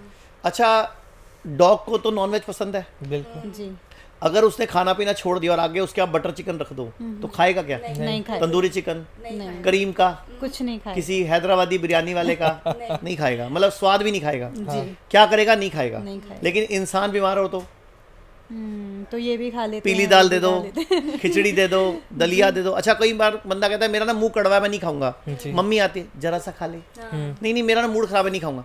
कसम लगे खा ले। ये हमारे देश में खिलाते हैं उल्टा। जानवर, अच्छा वो जो जानवर आप कह रहे हो जो नहीं खाता, वो कौन से स्कूल में जाता है? कहीं तो किसी कोई स्कूल में यूनिवर्सिटी का मेंबर है वो? नहीं। कोई ट्यूशन व्यूशन लगा रखी है उसकी आपने? उसकी मम्मी ने ट्रेनिंग दी उसको? उसके पापा ने? किसी ने भी ट्रेनिंग दी उसको? फिर वो कैसे छोड़ देता है खाना? उसकी समझदारी है वो। समझदारी। और हमारी ना समझदारी है वो। हाँ। तो जानवर जब बीमार पड़ते हैं खाना छोड़ देते हैं। तो जब भी पहली बात, कभी भी कोई वायरल इन्फेक्शन आए, वायरल बैक्टीरिया का इन्फेक्शन आए, कभी कोई कील लग जाए, कुत्ता काट ले, बिल्ली काट ले, कोई जहरीला पौधा टच हो जाए, कुछ आप जहर निकल लो, कुछ भी हो जाए ऐसा, तो सबसे पहले 3 दिन के लिए खाना छोड़ दो। अच्छा। चिकनगुनिया हो जाए, डेंगू हो जाए, मलेरिया हो जाए, टाइफाइड हो जाए, या जुकाम खांसी बुखार का पहला लक्षण ही आ जाए, उसी टाइम खाना खाना छोड़ दो। मतलब खाना उस टाइम ना मतलब खाना नहीं खाना। ठीक है ना? खाने का नाम ही है खाना। पता नहीं समझ लोगों ने उसको खाना कैसे बना लिया। एक्चुअल में खाने का नाम भोजन है। जी। भोजन खाना चाहिए, जो हम कर नहीं रहे। भोजन खाना चाहिए, लेकिन हमने खा लिया सही बात है। हमें क्या करना है, उस टाइम खाना छोड़ देना है जी और फ्रूट्स खाने हैं, सैलड खानी है, नारियल पानी पीना है। जिनमें प्राण ऊर्जा ज्यादा है बेसिकली। मौसमी एंड फूल, मौसमी फल। हर नेचुरल चीज में प्राण ऊर्जा है। जी, जो ठीक बिना है, पकाए। हाँ, बिना पकाए कच्चा मौसमी का जूस, संतरे का जूस, किन्नू का जूस पीना है। और करना क्या है, इमीडिएटली 3 घंटे में 100 में से 90 लोगों को ठीक हो जाएंगे। जी। अच्छा। एक बड़ी बाल्टी लेनी है, 40 से 42 डिग्री पानी गर्म करना है अच्छा और घुटने तक उसमें पाँव डुबो लेने हैं अच्छा। आधे घंटे के लिए कम से कम। जी। और पानी के टेम्परेचर को ना मेंटेन रखना है। जी अगर पानी ठंडा होने लगे तो ठंडा निकालते जाना है, गर्म भरते रहना है, मतलब टेम्परेचर मेंटेन करना है। जी। अगर घर में बाथटब है तो इतनी बॉडी तक उसमें पानी भर के बैठ जाओ, नहीं तो बाल्टी में इतने पाउंड डुबो लो। और गरम गरम पानी ही घुट घुट करके सब सिप करके पियो। या गिलोय ले लो, गिलोय की डंडी, उसको उबाल के उसका काढ़ा बना लो दालचीनी डाल के, और उसका काढ़ा पियो साथ साथ। आप हैरान हो जाओगे, 100 में से 90 लोगों का बुखार एक ही बार में उतर जाएगा। ये साइंटिफिक है, प्रूवन मेथड है ये। इसको lower leg hot water immersion बोलते हैं। अच्छा। और वो डाइट बताइए, इसको फ्लू डाइट बोलते हैं, 3 स्टेप फ्लू डाइट। अब क्या करना है, अगर 90% हो गया, आप ठीक हो गए, खाना नहीं खाना 2-3 दिन अब, क्योंकि बॉडी अब उस वायरस से लड़ रही है, उस बैक्टीरिया से लड़ रही है। उसके बाद क्या करना है, अगर बुखार नहीं चढ़ता, दोबारा चढ़ता है तो दोबारा फिर कर लेना शाम को या अगले दिन सुबह, लेकिन खाना नहीं खाना, रोटी चावल नहीं खाना, दूध नहीं पीना। आचार्य जी, वीकनेस नहीं आएगी बॉडी मैडम में? वीकनेस है। जी। अच्छा, आप अब बॉडी में अगर वीकनेस है तो लीवर भी वीक है, जी आमाशय भी वीक है, जी छोटी आंत भी वीक है, जी, तो खाना कैसे हजम करेंगी वो? बिल्कुल। इसीलिए फ्रूट मैं वीकनेस के लिए। फ्रूट्स खाने हैं। अच्छा, हाथी क्या खाता है? यही रोटी सारा चावल तो नहीं खाता, उसमें वीकनेस है क्या? बिल्कुल नहीं। अच्छा, फिर और बताओ मुझे, हिरन क्या खाता है? यही सारी आपको चीजें। पता है हिरन और चीते की रफ्तार में, हिरन की रफ्तार 20 किलोमीटर फालतू है चीते से, मालूम आपको ये बात? हिरन की चीते से की भी? रफ्तार 100 किलोमीटर प्रति घंटा है, हाँ है। हिरन की रफ्तार 120 किलोमीटर प्रति घंटा है। फिर भी चीता शेर हिरन को क्यों पकड़ लेता है? डर की वजह से। क्योंकि वो बार बार पीछे मुड़ के देखता है, जी, तो उसकी उसकी स्पीड जो रफ्तार है उसकी वो स्पीड कम हो जाती है डर की वजह से और पीछे मुड़ के देखने की वजह जी से। जी जी। आप भागते भागते पीछे मुड़ के देखोगे, तो बिल्कुल। स्पीड मान लो एक चोर भाग रहा है और पुलिस वाला पीछे है और वो पीछे मुड़ मुड़ के देख रहा है, उसकी स्पीड कम हो जाएगी ना। तो हिरन की रफ्तार ज्यादा होने के बावजूद भी शेर उसको पकड़ लेता है, जी इसलिए क्योंकि वो डर रहा है। तो स्पीड जो है ना, अब मुझे बताओ, हिरन की इतनी स्पीड है, शेर की स्पीड उससे कम है। हिरन वेजिटेरियन है कि नॉन वेजिटेरियन है? वेजिटेरियन। तो वेजिटेरियन की स्पीड इतनी तेज कैसे हो सकती है? तो हमें उस टाइम पे नेचुरल खाना तो खा रहे हैं ना, जी, जी, जी। नारियल पानी पी रहे हैं, जी जूस पी रहे हैं, फ्रूट्स खा रहे हैं, सैलड खा रहे हैं। आपको ज्यादा भूख लग रही है, आप स्प्राउट्स ले लो, जी हाँ अंकुरित चाट ले लो, जी आप चने उबाल के ले लो, मूंगफली बॉईल करके ले लो, मूंगफली का दूध पी लो, जी नारियल का दूध पी लो, बादाम का दूध पी लो, काजू का दूध पी लो, जी। लेकिन गाय भैंस का दूध मत पियो। ठीक है। अच्छा चलो, मैं आपसे सवाल करता हूँ, गाय हमारी माता है। अकल बड़ी के, भैंस। गई भैंस, पानी में काला अक्षर, भैंस वाला, जिसकी लाठी, उसकी भैंस, उसकी भैंस हाँ। भैंस के आगे, बीन बजाना। ये सारी कहावतें भैंस पे क्यों हैं? गाय पे एक ही है हमारी माँ। हाँ तो फिर भैंस पे इतनी सारी कहावतें इसलिए कि हमारे पूर्वज ये कहना चाहते थे कि गलती से भी भैंस का दूध मत पीना। मत। भैंस का दूध पीने लायक लेकिन सबसे ज्यादा चलन में आज के डेट में हम यही देखते हैं। कितने देश है दुनिया में? तो 200 देश मान लेते हैं। हाँ। पूरी दुनिया में 200 देशों में भैंस का दूध कौन पीता है? अमेरिका पीता है, भारत में सबसे ज्यादा अमेरिका चलन पीता है? नहीं। जापान पीता है, कोरिया पीता है, चाइना पीता है, रशिया पीता है? नहीं। अगर भैंस का दूध गाढ़ा है, सफेद है, पौष्टिक है, तो वो क्यों नहीं पीते? क्योंकि उनको पता है ये जहर है। अच्छा। और हम भारतीय बेवकूफ हैं, हमारे पूर्वजों ने कहावतों के माध्यम से सिखाया भी, लेकिन हमें समझ नहीं आया। तो यहाँ तो पाली जाती है इसी वजह से कि तो बेवकूफ है ना। भैंस का अच्छा, हमें वियतनाम ताज़ा दूध है, मिलेगा। वियतनाम सुना है नाम? जी थाईलैंड सुना है? एक भी भैंस नहीं है वहां पे, भैंस का दूध कोई नहीं पीता। अमेरिका में, ऑस्ट्रेलिया में, रशिया में, जापान में, जर्मनी में कोई नहीं पीता। भारत को क्या विपता पड़ी है? भारत पीता है, श्रीलंका पीता है, पाकिस्तान पीता है, बांग्लादेश पीता है, बाकी कोई नहीं पीता। नेपाल में भी नहीं पीता कोई। कहीं भैंस का फैट भी नहीं। बढ़ता है उससे। फैट क्या, दिमाग ही मोटा होता है। अच्छा, मैं आपको 2-3 फैक्ट बताऊं इंटरेस्टिंग। जी आप 10 गाय ले लो जी और एक बच्चा ले लो, 100 गाय ले लो, एक बच्चा ले लो, बच्चा अपनी माँ पहचान लेगा। जी बिल्कुल। आप 10 भैंस ले लो, एक बच्चा ले लो, अपनी माँ नहीं पहचान पाएगा। अच्छा आप 100 बछड़े ले लो गाय के और एक गाय छोड़ दो, अपने बच्चे को पहचान लेगी। जी आप 10 बछड़े ले लो और भैंस छोड़ दो, अपने बच्चे को नहीं पहचान पाएगी। भैंस बेबुद्धि होती है, उसको अपने बच्चा नहीं पहचान पाती वो। तो उसको हम दूध पी रहे हैं उसका हम। जी, जी, अच्छा फिर और सुन लेते हैं, वियतनाम में थोड़े दिन पहले गया था। हाँ। मैं लास्ट ईयर जून में मैं वियतनाम गया था। जी, जी। तो वहाँ भैंसें घूम रही थी, गांव में गए थे हम एक। तो मैंने पूछा तुम क्या करते हो इन भैंसों का? कहते हम इनको माल ढोने में काम लेते हैं, मतलब जैसे हमारे देश में गधों में काम लेते हैं हाँ ना, जी, वहाँ भैंसों पे लेते हैं। भैंसों से काम लेते हैं। मैंने पूछा तुम दूध क्यों नहीं पीते? कहते तुम हो ना भारतीय पीने के लिए बेवकूफ। अच्छा। उसे बेवकूफ बोला लिटरली, हमारे को बोलता तुम बेवकूफ हो ना भारतीय पीने के लिए। तो वियतनाम वाले ने बोला। अच्छा चलो एक और बात करते हैं, पूरी दुनिया में सबसे कम हड्डियों की बीमारी कहाँ पे है? पूरे वर्ल्ड में हड्डियों की सबसे कम बीमारी कहाँ है? Vietnam and Thailand. यहाँ पे नहीं है बीमारियाँ हड्डियों में। हाँ, हड्डियों और की। वहाँ पे पूरी दुनिया में सबसे कम दूध पिया जाता है। और पूरी दुनिया में सबसे ज्यादा हड्डियों की बीमारी कहाँ है? हिंदुस्तान में हिंदुस्तान, डेनमार्क एंड नॉर्वे। और सबसे ज्यादा दूध यहाँ पिया जाता है। बिल्कुल हड्डी मजबूत जबकि करने के कहते लिए। हैं कि कैल्शियम मिलता है, तो कैल्शियम से पागल बनाते हैं हमारा ये अंग्रेज है ना, जो अंग्रेजी पद्धति, अंग्रेजी शिक्षा, अंग्रेजी प्रणाली, लॉर्ड मैकाले की शिक्षा पद्धति, ये सब हमारे को उल्लू बनाने के लिए, अच्छा, बेड़ा गर्क करने दवाइयाँ के भी लिए। ये भी कहा जाता है, डॉक्टर कहते हैं कि यार दूध से दवाइयाँ लेना, दूध से भी तो दवाइयाँ बताई जाती हैं, तो फिर उसका क्या साइड इफेक्ट होगा? देखो एक्चुअल में दूध से दवाई का कोई लॉजिक नहीं है, बेसिकली फैट से लेने का है। ज़्यादा दिक्कत है, आप नारियल का दूध बना लो, बादाम का दूध बना लो, मूंगफली का दूध बना लो, और दूध लेने के लिए 2 चम्मच ले लो ना। लेकिन देसी गाय का होना चाहिए, वो भारतीय गाय का। जी। अमेरिकन गाय, जर्सी गाय का नहीं होना चाहिए। जी। ये गाय भी कंफ्यूजिंग है। अमेरिकन गाय, जर्सी गाय, एचएफ गाय, ये सुअर की संकर नस्ल से तैयार हुई है। अब सुअर का दूध पियोगे क्या? सुअर से ब्रीडिंग करके बनाया गया इनको। अंग्रेजों ने हमारा बेड़ा गर्क किया है। जी। मैं तो कहता हूँ सारे अंग्रेजों को ना पकड़ पकड़ के गोली AK-47 लेके ना सबको भून देना चाहिए। जितना पूरी दुनिया में किसी ने नुकसान किया ना हमारे भारत की संस्कृति का, तो सबसे ज्यादा अंग्रेजों ने किया है। बिल्कुल। अभी आपने स्पीड पे बात करी थी, कहावत आप बता रहे थे चीते की और हिरण की, स्पीड पे ही हम बात करेंगे। जब आज का लाइफस्टाइल ऐसा हो चुका है ना, हमारे पास वक्त नहीं किसी भी चीज़ के लिए, हम जब खाना खाते हैं तो जल्दी जल्दी खाना खाया 5 से 10 मिनट और उठ जाते हैं। तो हेल्थी लाइफस्टाइल के लिए खाना हमें कैसे खाना चाहिए आपसे जानना चाहेंगे। मैं एक खाना बता सकता हूँ, वो आपकी शुगर रिवर्स कर सकता है, अच्छा, आपका ब्लड प्रेशर की गोली छुड़वा सकता है, आपका थायराइड ठीक कर सकता है। एक ऐसा खाना जो आपको कभी चश्मा नहीं लगने देगा, जी आपको कभी बीमार नहीं होने देगा, कभी बच्चा ऑपरेशन से नहीं होगा, जी, कभी आपको डायबिटीज, कभी कॉन्स्टिपेशन नहीं होने देगा। तो जल्दी बता दूं, बताइए आचार्य जी। वेट कर रहे हैं। ये बहुत बड़ा राज होने वाला। सुबह एक तो रात को सोते टाइम सिर जो है पूरब में या दक्षिण में रख के सोना चाहिए। अच्छा, अच्छा। जो सोते टाइम सिर है ये पूरब यानी कि ईस्ट में रखो, जी। या पूरब की तरफ मुख करो। जो राइट साइड है दक्षिण होता है, जैसे पूरब इधर है मान लो, तो ये राइट साइड दक्षिण है, हाँ। ठीक है। तो पूरब में दक्षिण में सिर करके सोना है।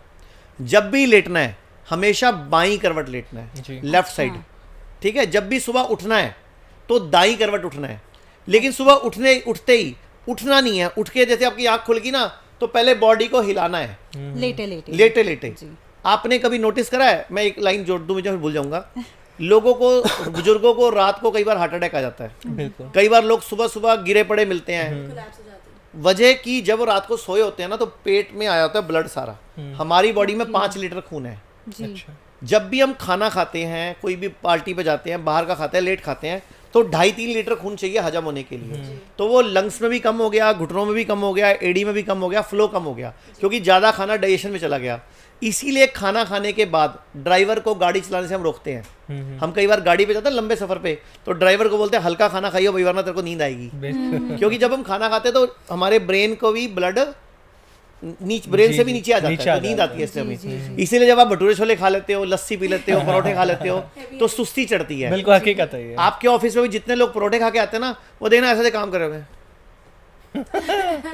सुस्त सुस्ते, और जो फ्रूट्स खा के फटाफट लगे जी, होंगे, जी, जी, एक्टिव होंगे वो, क्योंकि उन्होंने, उनकी बॉडी में ब्लड सर्कुलेशन फास्ट है। जी, जी। मतलब जो भी हैवी खाना खाएगा ना, तो ब्लड सर्कुलेशन को स्लो कर देता जितने है। भी ट्रक ड्राइवर हैं, इनके जब ट्रकों के एक्सीडेंट देखोगे आप, नोटिस करना, ट्रक ड्राइवरों के एक्सीडेंट से आधा पौना घंटा पहले उन्होंने हैवी खाना खाया होगा। ढाबे पे। ये रिसर्च हुई थी थोड़े दिन पहले, मैं कहीं पढ़ रहा था जी, जी। कि उन्होंने चेक करा कि जब हैवी खाना खाते हैं ना, तो ये ट्रक ही ठोक डालते हैं, क्योंकि नींद आती झपकी आ जाती है ना ऐसे ऐसे। आप देखा होगा कई बार लोग गाड़ी चलाते हैं तब यूं कर रहे होते हैं, जी जी जी जी तो वापस खाने पे जाते हैं। तो सुबह उठ के आपने, रात को आपने पूरा या दक्षिण में सिर किया, बाईं करवट लेके सोए, सुबह उठ के पहले बॉडी को हिलाना है, किसी भी बुजुर्ग को, जवान को, ताकि बॉडी में ब्लड घूम जाए।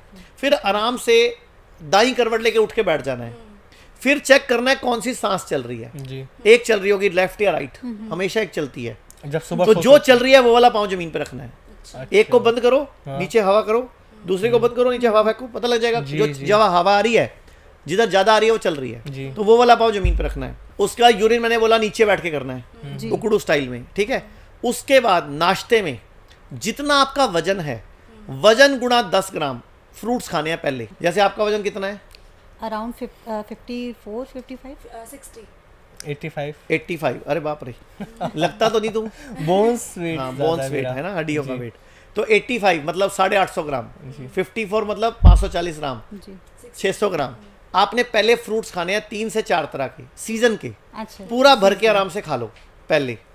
उसके ऊपर से जो दिल करे वो खा लो। रोटी खानी है, चावल खाने हैं, चिवड़ा खाना है, दलिया खाना है, स्प्राउट्स, इडली, ढोकला, कॉर्नफ्लेक्स, जो भी खाना है खा लो, जी लेकिन पहले फ्रूट खा के। फ्रूट मतलब प्लेट 1, जी।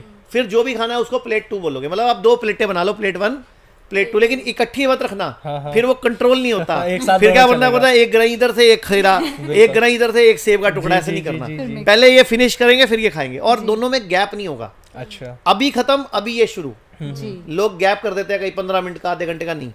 तो प्लेट 1 प्लेट 2 ऐसे खा लिया, नाश्ता हो गया। तो वजन गुणा 10 ग्राम का फॉर्मूला लगेगा सुबह। जी। अब दोपहर को और शाम को लगेगा फॉर्मूला वजन गुणा 5 ग्राम का। जैसे आपका वजन है 60 किलो तो 300 ग्राम, आपको 250 ग्राम, आपको 400 ग्राम। पहले सैलड खानी है, जो भी खीरा, टमाटर, मूली, प्याज, ककड़ी, जो भी खाना है वो खाओ। सफ़ेद नमक नहीं डालना। अच्छा। सफ़ेद नमक कहीं नहीं डालना, ना दही पे, जी। ना रायते पे, ना सलाद पे, ना फ्रूट पे, ना लोगों के जख्मों पे, कहीं नहीं डालना। कई लोग छेड़ते हैं ना जख्म में नमक डाल के, तो सफ़ेद नमक नहीं डालना। हाँ, सेंधा नमक डाल सकते हो, काला नमक डाल सकते हो, salt भी आती है। पिंक सॉल्ट, वही सेंधा नमक सेंधा डाल सकते हो, या फिर आप भुना हुआ जीरा, जी, हल्की जी, सी जी। ज्वाइन, सौंफ, कुछ भी डाल सकते हो। चटनी, चूरन बना लो, अमचूर 5 तरह का बना लो, ठीक है। उसके बाद सैलड खानी है आपने, वजन गुणा 5 का फार्मूला, और ऊपर से जो भी रोटी, चावल, जो भी खाना है, एक चीज़, रोटी या चावल में से एक चीज़, एक चीज और जो खाना है खाओ, कोई दिक्कत नहीं। शाम को आपने पहले वही वजन गुणा 5 का फॉर्मूला, ऊपर से जो खाना है वो खा लो। जी। ये आपका डाइट चार्ट हो गया। अब इस दौरान अगर आपको शुगर की गोली छोड़नी है या इंसुलिन छोड़ना है, जी। तो आप कुछ दिन के लिए शाम वाली प्लेट 2 उड़ा दो, अच्छा अच्छा। प्लेट 1 कर लो, प्लेट 2 उड़ा दो शाम वाली, थोड़े दिन के लिए। और सुबह वाली और दोपहर वाली में भी थोड़ा गैप बढ़ा दो। अच्छा मतलब पहले वाली हजम हो जाए तब तक दूसरे वाली मत खाओ। भारत भगवान ने ना गलती कर रखी है, यहाँ पे ना शीशा नहीं लगाया, दिखता रहता कि सुबह वाला कहाँ पहुँचा, अच्छा यहाँ है अभी, अच्छा ओके, अच्छा। अब तो बंदे को पता होता भी पहले वाला तो जमुआ नहीं, जी। अब कैसे खाऊं मैं। और ऐसे करते ही आपकी शुगर की गोली, इंसुलिन आपको विद इन 7 डेज, इसको बोलते हैं DIP डाइट। अच्छा ये डाइट निकली कहाँ से है? 1985 में एक चाइना स्टडी हुई है, वर्ल्ड की सबसे बड़ी स्टडी है फूड के ऊपर, जी। चाइना स्टडी, उसके अंदर से ही निकली है। तो आपने बिल क्लिंटन का नाम सुना है, जी, अमेरिका के बिल्कुल। राष्ट्रपति थे। बिल क्लिंटन जब खुद बीमार पड़े, चेल्सी की उनकी बिटिया है, उसकी शादी थी, जी। और उनके लंग्स कोलैप्स हो गए थे और उनको हार्ट में स्टंट डालने की नौबत आ गई थी। जी। बिल क्लिंटन ने इसी DIP डाइट से, फ्रूट और सैलड खा के, वीगन डाइट से अपने आप को, बेसिकली इसको वीगन डाइट बोलते हैं वो लोग, जी, जी, जी, वीगन डाइट से उसने अपने आप को स्टंट भी नहीं डलने दिया, हाँ। लंग्स भी ठीक किए, अपनी शुगर भी रिवर्स करी, और 10 किलो वजन भी घटाया। अच्छा। और इसी डाइट से अभी कुछ टाइम पहले भारतीय है कॉमेडियन, जी, जी, उसने जी। 16 किलो हमारे हॉस्पिटल में आके घटाया इसी डाइट से। हाँ, तभी वो इतना पतली दिख रही है। हाँ, जो भारतीय पतली हुई है वो हमारे यहाँ हुई है। अच्छा। ठीक है, वो credit goes to us, our hospital, our doctors, हमारी टीम 2300 लोगों की टीम है भाई। जी। और जब 2012 में मैं अकेला था, जब आपके चैनल पे आता था, बिल्कुल। उस टाइम हमारा कॉल सेंटर भी था। उसके बाद भारती की मम्मी, उनकी किडनी फेल हो गई थी, और उनको कोकिलाबेन हॉस्पिटल में जवाब मिल गया था कि ले जाओ, सेवा करो, जी। अब मुश्किल है, डायलिसिस करेंगे भी तो शायद ये नहीं बचेंगी। ये बात है 2022 की दिसंबर के लास्ट वीक की। मैं लंदन में था उस टाइम, मुझे भारती का फोन आया, थोड़ी परेशान थी, रो रही थी। तो मैंने पूछा क्या हुआ, कहते डॉक्टर ने जवाब दे दिया कि डायलिसिस से भी शायद इनकी जान अब नहीं बचे। और आप हैरान होंगे, आज फरवरी चल रहा है 2024, मार्च, जी 1 साल 2 महीने हो गए, भारती की मम्मी का एक भी डायलिसिस नहीं हुआ। अच्छा। 9 साल से इंसुलिन ले रही थी, पिछले 12-14 महीने से एक बूंद भी इंसुलिन नहीं ली, 11 गोलियां खाती थी, वो बंद हो चुकी हैं। और भारती की मम्मी अच्छी खासी घूम रही है इसी डाइट को फॉलो करके और आयुर्वेद के पंचकर्मा को फॉलो करके। जी फिर भारती को देख के, जो भारती के हस्बैंड है हर्ष, जी। उनकी मम्मी को भी डायबिटीज थी, उनके भी इंसुलिन चल रही थी, उनकी भी इंसुलिन बंद है आज 1.25 साल से। फिर उनको देख के राजीव ठाकुर है कपिल के शो में, कॉमेडियन जो, जी जी उसके पापा मम्मी दोनों हमारे हॉस्पिटल में रहे आके, मेरठ वाले में, जो एशिया का सबसे बड़ा इंटीग्रेटेड हॉस्पिटल है, 1000 बेड का है वो, ओ उसमें आके रहे वो। तो राजीव ठाकुर के पापा को किडनी प्रॉब्लम है, मम्मी को गठिया है। जी फिर कपिल शर्मा की मम्मी से भी बात हुई, उनके घुटने भी खराब हैं। हाँ जी सोचो ऐसे कितने सेलिब्रिटीज हैं जो फिर हमारे यहाँ आके किसी का घुटना, किसी की कमर, सब ठीक हुए। मैं आपको एग्जांपल देता हूँ, एक एडवोकेट है, एडवोकेट अश्विनी उपाध्याय, जी जी सुप्रीम कोर्ट के एडवोकेट हैं, उनको PIL मैन ऑफ इंडिया भी बोलते हैं। अच्छा उनके फादर को दिल्ली के 3 बड़े हॉस्पिटलों ने बोला कि घुटना ट्रांसप्लांट करना पड़ेगा। जी। उनका फोन आया, क्या करें? मैंने कहा ले आओ जी, ट्रांसप्लांट कराना ही है तो पहले 10 दिन हमें दे दो, 15 जी, दिन दे दो। उनके पापा ने 10 दिन लगाए, 7 महीने हो गए, वही घुटना है, साइकिल भी चलाते हैं, खेतों में काम भी करते हैं, और कोई ट्रांसप्लांट नहीं हुआ। तो एक बार किसी भी डॉक्टर की बातों में आके सारे दर्शक सुन लो, कोई ट्रांसप्लांट, कोई ऑपरेशन, कोई कीमोथेरेपी, कोई रेडियोथेरेपी, कोई डायलिसिस नहीं कराना। पहले आयुर्वेद में बात तो करो, इसी देश का है, उसके बाद नहीं आयुर्वेद करता जाओ एलोपैथी में। मैं एलोपैथी का विरोधी नहीं हूँ, हाँ जी हाँ जी बाकी एलोपैथी में कुछ है नहीं, जी, कोई जी, भी जी। गोली बिना साइड इफेक्ट के नहीं है, जी कोई भी एलोपैथी में कोई चीज ही नहीं है जिसका साइड इफेक्ट ना हो। जी बुखार की गोली साइड इफेक्ट, दर्दों की गोली साइड इफेक्ट, हर चीज का साइड इफेक्ट है। मतलब मैंने आपको चैलेंज दिया है, अच्छा इस चैलेंज 1 हफ्ते तक ओपन रखूंगा मैं। आप 7 दिन तक रिसर्च करके, और दर्शकों के लिए भी ओपन है, चलो कि आप 7 दिन तक मुझे एक गोली का नाम बताओ with research paper, with proof कि ये बीमारी को ठीक करती है। एक भी गोली जो बताएगा, मैं 1 लाख रुपए देने को तैयार हूँ, आपको भी और पॉडकास्ट के सारे दर्शकों को भी। तो मतलब कहीं ना कहीं एलोपैथी की जो दवाइयाँ हम यूज करते हैं वो नुकसान कर रही हैं। बिल्कुल साइड इफेक्ट है। एलोपैथी सिर्फ टेम्परेरी यूज के लिए अच्छा है, अच्छा लगातार नहीं खानी। जबकि महंगी शुगर वाले को महंगी बोलते हैं दवाइयाँ गोली लोग खाओ, खरीद रहे हैं। कब तक खाओ? जिंदगी भर खाओ। जी। बीपी की गोली खाओ, कब तक खाओ? जिंदगी भर खाओ। थायराइड की गोली खाओ, कब तक खाओ? भगवान का नाम लेना भूल जाना, गोली खाना मत भूलना, क्योंकि खाली पेट खानी सुबह होती उठते ही बताया जाता अच्छा, है BP की सबसे आप गोली। बीमार डॉक्टर हैं। अच्छा, भारत की एवरेज एज 66 है, जी लेकिन डॉक्टर की भारत में एवरेज एज 59 है। अच्छा डॉक्टर ज्यादा मरते हैं उल्टा। मेरे पास डॉक्टरों के इंटरव्यू हैं, जिनको कैंसर हो गया हमने ठीक किया है, जिनको शुगर हो गया हमारे यहाँ ठीक हुई है, जिनको बीपी हो गया हमारे यहाँ ठीक हुए हैं। सैकड़ों डॉक्टर्स के इंटरव्यू हमारे यहाँ। तो आचार्य जी, मैं जैसे कि आपने बताया कि आप हमारे हॉस्पिटल आइए, बाकी के लोगों के लिए बताया, तो ये जो आपका हॉस्पिटल है हिम्स, ये क्या है, इसके बारे में थोड़ा हमें बताएं। हॉस्पिटल का नाम है हिम्स, HIIMS, जैसे एम्स है ऐसे हिम्स है। हिम्स की फुल फॉर्म है hospital and institute of integrated medical sciences, जी। यानी कि आयुर्वेद भी, नेचुरोपैथी भी, पंचकर्मा भी, होम्योपैथी भी, एलोपैथी भी, मतलब सारी पैथी एक साथ। पेशेंट ठीक होना चाहिए, जी जिस पैथी का जो यूज होता है वो करते हैं। अच्छा। लेकिन एलोपैथी का हम सिर्फ डायग्नोसिस यूज करते जी। हैं या इमरजेंसी में यूज करते हैं। बाकी हम आयुर्वेद से, नेचुरोपैथी से, पंचकर्मा से जी और होम्योपैथी से करते हैं। पंचकर्म का मतलब होता है वमन, विरेचन, शमन, शोधन, बस्ती, नस्यम और रक्त मोक्षण। मतलब उल्टी के द्वारा गंद निकालना, जी अच्छा पोटियों के द्वारा गंद निकालना, जी जी पसीने के द्वारा गंद निकालना, मतलब बॉडी की गंदगी निकालना पंचकर्म है। अच्छा वमन मतलब उल्टी, जी। विरेचन मतलब मल द्वार, अच्छा और स्नेहन मतलब पसीने के द्वारा। अच्छा तो हर तरह से हम बॉडी की गंदगी निकालते हैं। जी आचार्य जी, ऐसे माना जाता है कि जो आयुर्वेद का जो प्रोसेस है वो बहुत ही ज्यादा स्लो होता है और लोग आजकल इंस्टेंट इलाज चाहते हैं। ये जो तो अंग्रेजों ने 150 साल लगाए ना, ये इसी चीज पे लगाए। उन्होंने ये बोल दिया स्लो है, स्लो है, स्लो है। अब मैं आपसे पूछता हूँ, भारती की मम्मी को डॉक्टर ने जवाब दे दिया था, मेरे यहाँ तो सिर्फ 2 महीने रही ना, जी आज 14 महीने हो गए, एक भी डायलिसिस नहीं हुआ, एक बूंद भी इंसुलिन नहीं चला। कहाँ से स्लो है? वो 9 साल से इंसुलिन ले रही थी और बदले में इंसुलिन और गोलियों ने क्या दिया? Kidney fail. अच्छा, मोदी जी हैं, हाँ मोदी जी के छोटे भाई का नाम है प्रहलाद मोदी। जी प्रहलाद मोदी जी हमारे यहाँ 14 दिन रहे। अच्छा अब उनसे पूछो जाके हमारे यहाँ 14 दिन में क्या फायदा हुआ? उनकी गोलियां कम हुई, उनके डायलिसिस कम हुए, उनका वो चल नहीं पाते थे, सांस फूल जाती थी। हमने उनको ऊपर का कमरा दिया, उनसे चढ़ा नहीं गया, जी लेकिन 7 दिन बाद वो पूरे हॉस्पिटल के 2 चक्कर और ऊपर भी चढ़ने लग गए दिन में 5-6 बार। अच्छा, एग्जाम्पल और देता हूँ, उदयपुर के सांसद हैं अर्जुन लाल मीणा जी, उनके हफ्ते में 2 डायलिसिस होते थे। वो संन्यास लेने की सोच रहे थे, इलेक्शन नहीं लड़ूंगा, जी लेकिन आज से 1.5 साल पहले हमारे यहाँ उन्होंने 14 दिन लगाए थे। आज 1.5 साल हो गया, दोबारा इलेक्शन लड़ने की प्लानिंग कर रहे हैं। अच्छा। दोबारा से पूरे जोश में। जो हफ्ते में 2 डायलिसिस होते थे, अभी उनका 10-12 दिन में एक होता है। अच्छा अगर वो दोबारा आ जाए, हम वो भी बंद करा दें, जी लेकिन वो दोबारा आए नहीं, टाइम नहीं है। आचार्य मनीष जी, देखिए आपकी अगर मैं बात करूं तो तकरीबन 15 से 20 साल से ज़्यादा आपको भी हो गए आयुर्वेद के क्षेत्र में कार्य करते हुए, लोगों की मदद करते हुए। आचार्य मनीष की सेहत का राज क्या है? सबसे मेरी पहले सेहत का यही राज जानते क्या हैं है? आज। आपको मेरी सेहत ठीक लग रही है? मतलब हाँ, एक fit and fine। इस एज में अगर मैं बात करूँ, शायद एज में पूछ ही लेता हूँ। मेरी एज अभी 50 चल रही है, 49 हो चुकी है, देखिए, 50 आप ये फिर- चल रहा है। अब 50 अल्लाह, कोई कह नहीं सकता कि आप 49 नहीं नहीं, मेरे बाल बूल थोड़े कम हैं, उड़ गए बीच में। मुझे लग बोलते ट्रांसप्लांट करा ले, विग लगा ले। मैं कहता हूँ यार जो रियलिटी है वो Natural रियलिटी है। है ना, Natural। मुझे क्यों छेड़ाखानी तो करनी इतना है? फिट कैसे हैं आप? मैं सच बताऊं तो मैं इस फील्ड में बाई चांस आया था। अच्छा। मैं 1992 में, मुझे याद है, मेरा वजन था 31 किलो अच्छा और 1995 में मेरा वजन था 39 किलो। जी। मैं अपने पूरे घर का सबसे बीमार बच्चा था। मतलब मेरे ताया चाचा मिला के हम 10 भाई बहन हाँ हैं, जी। कजन्स। तो 10 के 10 में सबसे बीमार मैं था। मैं हर 3 महीने में, 6 महीने में जॉन्डिस हो जाता था, कभी निमोनिया, कभी बुखार, कभी वायरल में बीमार हो गया था। इवन कि 1994 में मैं आत्महत्या करने चला गया था। जी। मैं ट्रेन की पटरी पे लेट गया था जाके मरने के लिए। तबीयत खराब की वजह से। हाँ, मैं कोई गर्लफ्रेंड नहीं थी।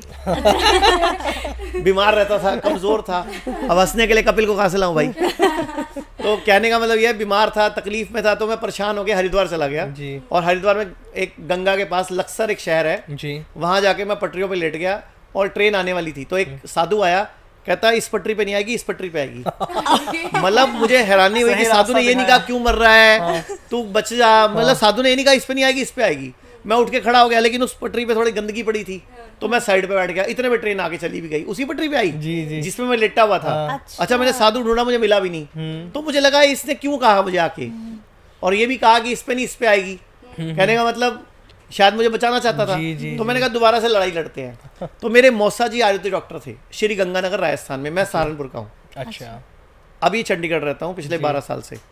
तो सहारनपुर से मैं गंगानगर गया मेरे मौसा जी का अपना इलाज कराने। उन्होंने बोला तेरी छुट्टियां होंगी, ग्रेजुएशन कंप्लीट हो गई है 95 में, तू मेरे पास आ जा। उस टाइम मैं रोटरैक क्लब सहारनपुर चलता था, उसका प्रेसिडेंट था। तो मैंने सब कुछ छोड़ छाड़ के गंगानगर चला गया। 3 महीने में मेरा 12 किलो वेट बढ़ गया आयुर्वेद की मदद से। आयुर्वेद। और वहां मुझे पहली बार समझ आया कि आयुर्वेद में शक्ति है। और हुआ क्या, जब मैं मौसा जी के पास गया, मेरे जाने से 1 हफ्ता पहले ही मौसा जी को भी हार्ट अटैक पड़ा था। अच्छा। और उनको डॉक्टर ने बाईपास सर्जरी बताया था। उन्होंने खुद को 2 महीने मेहनत करके अपने आप को हार्ट अटैक फ्री किया, मतलब रिवर्सिंग करी अपने आयुर्वेद से। और प्लस मेरा भी इलाज किया। मेरी मौसी ने मेरे को पिनिया बना के खिलाई, जड़ी बूटियां खाई मैंने। जी, जी, जी। 3 महीने में मेरा काया पलट हो गया, 12 किलो वेट बढ़ गया। मेरे बाइसेप्स, ट्राइसेप्स, मैंने बॉडी बिल्डिंग वीक शुरू कर दी वहाँ पे। और फर्स्ट टाइम मेरी गर्लफ्रेंड भी बनी वहाँ पे। खैर मेरी वाइफ ना देखे इस प्रोग्राम को। तो कहने का मतलब यह, हंसने के लिए बोल रहा था। नहीं, अब तो खैर मेरी शादी को भी 24 साल हो गए, वाइफ कुछ नहीं कहेगी। तो कहने का मतलब यह है कि वहाँ मुझे आयुर्वेद समझ आया। तो मेरे मौसा जी ने बोला कि तू यही फील्ड क्यों नहीं चुन लेता। हाँ, हाँ। और मेरी फर्स्ट सैलरी उस टाइम 800 रुपये थी। अच्छा। मैंने वहीं उनके पास काम करना शुरू किया। और आप हैरान हो जाओगे, वहाँ से 2000 तक मैं उनके पास काम करा। 2001 में मैं अबोहर, 1998 में मैंने अबोहर जगह है एक पंजाब में, जी। पाकिस्तान बॉर्डर के पास अबोहर है, वहाँ पे मैंने पहला हेल्थ क्लब शुरू किया फर्स्ट टाइम। उसके बाद धीरे धीरे धीरे 2012 में मैंने पूरी तरह अपने आप को आयुर्वेद को समर्पित कर दिया। अच्छा। आज पूरे भारत में हमारे 85 क्लिनिक्स हैं और 40 हॉस्पिटल्स हैं, जिसमें एक हॉस्पिटल तो एशिया का सबसे बड़ा इंटीग्रेटेड हॉस्पिटल है, जो मेरठ वाला 25 एकड़ का है। जी। बहुत सुंदर है, 5 स्टार है पूरा। अच्छा। और हम 5 स्टार हॉस्पिटल में जो रेट्स लेते हैं वो 3 स्टार वाले लेते हैं। अच्छा। तो 4 बड़े हॉस्पिटल है। लखनऊ में 100 बेड का है, जी। मुंबई में 150 बेड का है, चंडीगढ़ में 100 बेड का है, और ये वाला 1000 बेड का है, जिसमें अभी 350 ऑपरेशनल है। इसके अलावा 36 हॉस्पिटल छोटे हैं, जैसे पटना, कलकत्ता, अहमदाबाद, वडोदरा, अंबाला, सोनीपत, जी। ऐसे कानपुर, इलाहाबाद, छोटे छोटे हॉस्पिटल्स हैं ये, चंडीगढ़। जी। और 80-85 क्लिनिक्स हैं सब जगह। अब हम kidney fail, liver fail, cancer, जी। हार्ट प्रॉब्लम, सिर्फ इन्हीं पे काम करते हैं। तो एक ऐसा आदमी जो खुद बीमार रहता था, आज पूरे हॉस्पिटल्स की चेन चला रहा है, तो ये मेरे लिए भी गर्व की बात है। जी सर, अभी आपने एक बात कही कि आपकी जो बीमारी थी आपने उसको रिवर्स किया। और जब हम बात करते हैं तो एक ऑथर हैं, बाहर की ऑथर है लुई एल हे, उन्होंने भी अपना कैंसर रिवर्स किया था। तो क्या उन्होंने तो मेडिटेशन के द्वारा किया था, क्या आयुर्वेद के द्वारा संभव है कि बीमारियों को रिवर्स किया जा सके? एक्चुअल में जो लुई हे ने भी किया ना, वो भी आयुर्वेद से किया, लेकिन वो लोग उसको आयुर्वेद बोलते नहीं है। जैसे मान लो उसने कड़ी पत्ता खाया, या उसने हल्दी खाई, या उसने अदरक ली, या उसने गिलोय लिया, तो आयुर्वेद ही है ना। बिल्कुल। आयुर्वेद बेसिकली पूरी साइंस है जी आयुर्वेद का फुल फॉर्म भी है आयुर्जमा वेद, जी आयु को पूरी रूप से जानने का विज्ञान। जी तो बेसिकली जैसे हमारी कंपनी का नाम जीना सीखो है, अब हमारी लिस्टेड है कंपनी, हमारे शेयर्स भी है मार्केट में। जी जी तो लिस्टेड कंपनी होने की वजह से आप सोचो मुझे जो सही रिकॉग्निशन मिला है, अभी हम लोग दुबई में सेटअप शुरू कर रहे हैं, अभी हम नेपाल में शुरू कर चुके हैं, वियतनाम में शुरू कर चुके हैं, मलेशिया में कर चुके हैं, अच्छा। अभी हम ऑस्ट्रेलिया, कनाडा, अभी अभी आपके पास में आने से पहले जी इथोपिया के एम्बेसडर के साथ मीटिंग करके आया हूँ और एग्रीमेंट साइन करके आया हूँ इथोपिया में हॉस्पिटल खोलने का। बहुत और इथोपिया क्यों चुना मैंने बताता हूँ आपको, क्योंकि जो WHO के चीफ हैं हाँ इस टाइम गैब्रियल, वो इथोपिया के हैं। अच्छा तो मैं कहा WHO के चीफ में पहले झंडा काटते हैं इसीलिए इथोपिया में एग्रीमेंट। अभी आपके यहाँ मैं सीधा वहीं से आया हूँ, अच्छा यहीं पास में ही वेस्टमी का ऑफिस है, जी जी ये आपके नोएडा में ही, तो वहां से ही मैं आपके नोएडा ऑफिस में आया हूँ। अच्छा। चलिए बिल्कुल आप हमारे पास आए, बहुत सारी बातें देखें लगातार चल रही हैं आचार्य जी। अभी थोड़ी देर पहले पीसीओडी को लेकर आपने कुछ बताया था, पीसीओडी से जुड़ा हुआ एक और सवाल मैं महिलाओं के ऊपर ही लेना चाहता हूँ। आज की डेट में आईवीएफ बहुत ज़्यादा ट्रेंड कर रहा है, जो महिला कंसीव नहीं कर पाती हैं तो उनको कहा जाता है कि आप आईवीएफ का सहारा लीजिए। तो जो होने वाला बच्चा रहता है वो कितना ज़्यादा स्वस्थ होता है? क्या आईवीएफ के बिना आयुर्वेद में कुछ ऐसा है कि जो कंसीव इजीली किया जा सके? सर इसमें मैं एक चीज़ ऐड और करना जी। चाहूँगी। आज के टाइम पर ये और हो रहा है, लोग बोल रहे हैं कि अगर आप प्रेगनेंसी अभी नहीं करना चाहते तो अपने एग्स फ्रीज करा लीजिए, बाद में आप कंसीव कर पाएंगे। तो क्या ये ठीक है या नहीं है? ये दोनों चीज़ें बिल्कुल गलत हैं, दुनिया जान के साइड इफेक्ट हैं। फीमेल की लाइफ भी हेल बनती है। अभी आपको शायद पता नहीं होगा, एक फॉरेन कंट्री है, वहाँ पे कुछ दिन पूर्व आईवीएफ के एक सेंटर ने, 6 महीने पुरानी बात है ये, उन्होंने एक पार्टी करी, जी अपने पिछले 10 साल के सक्सेसफुल बच्चों को बुलाया जिनके आईवीएफ से हुए थे। जी वहाँ पे कोई पत्रकार भी था, जी उस पत्रकार ने देखा वहाँ पे कुछ बच्चों की ना शक्लें मिल रही थी, तो उसने उनकी फोटो और वीडियो लेके उनके एड्रेसेस ले लिए, और जब वो पार्टी खत्म हुई सबके घर जा जाके सबके डीएनए टेस्ट कराए। अच्छा वो 61 बच्चे किसी एक ही बाप के निकले। मतलब आईवीएफ में घपला भी बहुत होता है। अच्छा। जिसको आप अपना बाबू, मेरा बेबी, मेरा सोना लेके करते हो ना, वो 50-60% चांस है आपका हो ही ना। अच्छा मतलब एग किसी और का हो, स्पर्म किसी और का हो। जी। तो पहले तो ये घपला है, जो अपना सोना बाबू नहीं है वो कुछ भी। ठीक है। दूसरा, आईवीएफ में फीमेल को साथ बड़ा पेनफुल प्रोसेस है। वजाइना के अंदर, स्किन के अंदर इंजेक्शन लगाना, वहाँ से एग लेना, बड़ा पंगा है। फीमेल्स को बड़ी प्रॉब्लम्स आती है, ईचिंग होती है, वजाइनल डिस्चार्ज शुरू हो जाते हैं। उसके बाद कई लोगों को सर्विक्स कैंसर भी हुआ है बाद जी में। जी तो आईवीएफ की जगह आयुर्वेद में एक प्रोग्रामिंग है, गर्भ शुद्धि। जी जी गर्भ शुद्धि के द्वारा आर्तव शोधन किया जाता है, जी उदरवस्ती की जाती है, पहले गर्भ को मजबूत किया जाता है। मैं कहता हूँ बच्चा पैदा करना प्लानिंग से करना चाहिए। तो आईवीएफ की जगह आयुर्वेद में बोलते हैं गर्भ शुद्धि, जी फिर बोलते हैं गर्भ संस्कार, जी। और गर्भ शुद्धि से भी पहले आता है गर्भ शुद्धि के बाद आता है गर्भ धारण, जी फिर आता है बाल संस्कार। 4 स्टेप है। जी पहले गर्भ शुद्धि, जी जी फिर गर्भ धारण, गर्भधारण, फिर आता है गर्भ संस्कार, संस्कार, फिर आता है बाल बाल संस्कार। संस्कार। 4 स्टेप्स हैं, आयुर्वेद में संभव है, जी। हम लोग भी करते हैं। जी। हमारे पास सैकड़ों बच्चे, उनकी फोटोज हैं, हमारे पास खूब सारी टोकरियां आती हैं, और हमारा तो बिल भी बहुत कम है। अच्छा मतलब हमारे घर पे बहुत थोड़े थोड़े दिन बाद टोकरी आती है मेरे घर पे कि फलाने के कंसीविंग हो गई, हाँ जी। फलाने के 10 साल बाद हुआ, हमें बड़ा मजा आता है, अच्छा लगता है। और हम लोग वो लोगों को बोलते हैं हमें कोई मिठाई मत भेजा करो, जी। फ्रूट्स के टोकरे आते हैं इसलिए, अच्छा क्योंकि मिठाई हम मना करते हैं। क्योंकि मेरे को आज तक समझ नहीं आया कि गाय वैसी नजर तो कहीं आती नहीं, लेकिन दिवाली पे, होली पे मिठाइयाँ बिके जा रही इतनी कहाँ से हैं, बन चॉकलेट जाती बिक है? रही है, कहाँ से आ रहा है? तो नकली दूध है, जी। इसलिए हम लोगों को बोलते हैं मिठाई भेज देना। अच्छा, फिर लोग एक सवाल पूछ लेते हैं कि इनमें भी तो स्प्रे है, इस पे भी तो टीके लगे हुए हैं। तो भैया आप जब घर में फल लाते हो, सब्जी लाते हो, एक बाल्टी पानी की भरो, उसमें थोड़ा नमक डाल के छोड़ दो, और उसमें सब्जियों को भीगे रहने दो 4 घंटे, क्या दिक्कत है? ताकि उनके ऊपर का केमिकल उतर जाए। रेगुलर प्रोसेस करती है। हाँ, तो ये जरूरी है। थोड़ा मीठा सोडा डाल दो, जी। सारा केमिकल उतर जाता है। और इतने कोई, देखो एक बात बताओ, आपका बच्चे की हाइट बढ़ रही हो, आप उसको हाइट बढ़ाने का टीका लगाओगे? नहीं तो जो लौकी अपने आप बड़ी हो जाती है उसको कोई किसान भी टीका नहीं लगाता। जी कई लोग बोलते हैं लौकी को टीका लगता है, पेठे को टीका लगता है, जी। ऐसा कुछ नहीं हाँ है। ये मिथ बहुत ज्यादा जो बेचारी बेल कमजोर रह जाती है उसको टीका लगाते हैं। है जी फिर ऐसे लोग गाय भैंसों को भी टीके लगते हैं, उनका भी दूध मत पियो। जी अच्छा, मुर्गी अच्छा, मैं आप एक सवाल पूछता हूँ कि देसी अंडा और फार्मी अंडा में क्या फर्क होता है? कलर ही चेंज है बस हाँ जी, देसी अंडा फार्मी अंडा क्या फर्क होता है? पता नहीं सर, कलर ही चेंज नजर आता है हमें तो। फार्मी अंडा इंजेक्शन के थ्रू जल्दी मुर्गी एक दिन में एक नॉर्मल अंडे से ज्यादा वो एक या मुर्गी से अंडे देसी करवाए मुर्गी जाते का हैं। ऐसा कुछ होता होगा? देसी कहते हैं कि वो नेचुरल प्रोसेस है, उसमें इंजेक्शन होती है, उसमें देसी अंडा मुर्गा मुर्गी के मिलन से पैदा होता है, नेचुरल है। जैसे हम पैदा होते हैं बच्चे, और वो मुर्गी साल में 12-15 अंडे देती है बस। देसी मुर्गी होती है वो साल में 12-15 बार ही अंडा देती है, और वो नेचुरल अंडा होता है, नॉर्मल अंडा मुर्गा मुर्गी के मिलन से पैदा होता है, और उसमें बच्चा भी निकलता है। फार्मी अंडा क्या होता है, वो जो मुर्गी होती है वो मुर्गी और मुर्गा दोनों ही नहीं होती। पहली बात तो वो उस मुर्गी ने कभी मुर्गे की शक्ल भी नहीं देखी होती। वो सिर्फ कुछ ऐसी डाइट खाती है, कुछ ऐसे उसको इंजेक्शंस दिए जाते हैं, कुछ ऐसा फीड दिया जाता है कि वो एक साल में 300 अंडे देती है। एक साल में? जैसे एक फीमेल 28 दिन नॉर्मल रहती है, 5 दिन पीरियड चलते हैं जी, लेकिन मुर्गी 26 दिन अंडे देती है, 5 दिन नॉर्मल रहती है।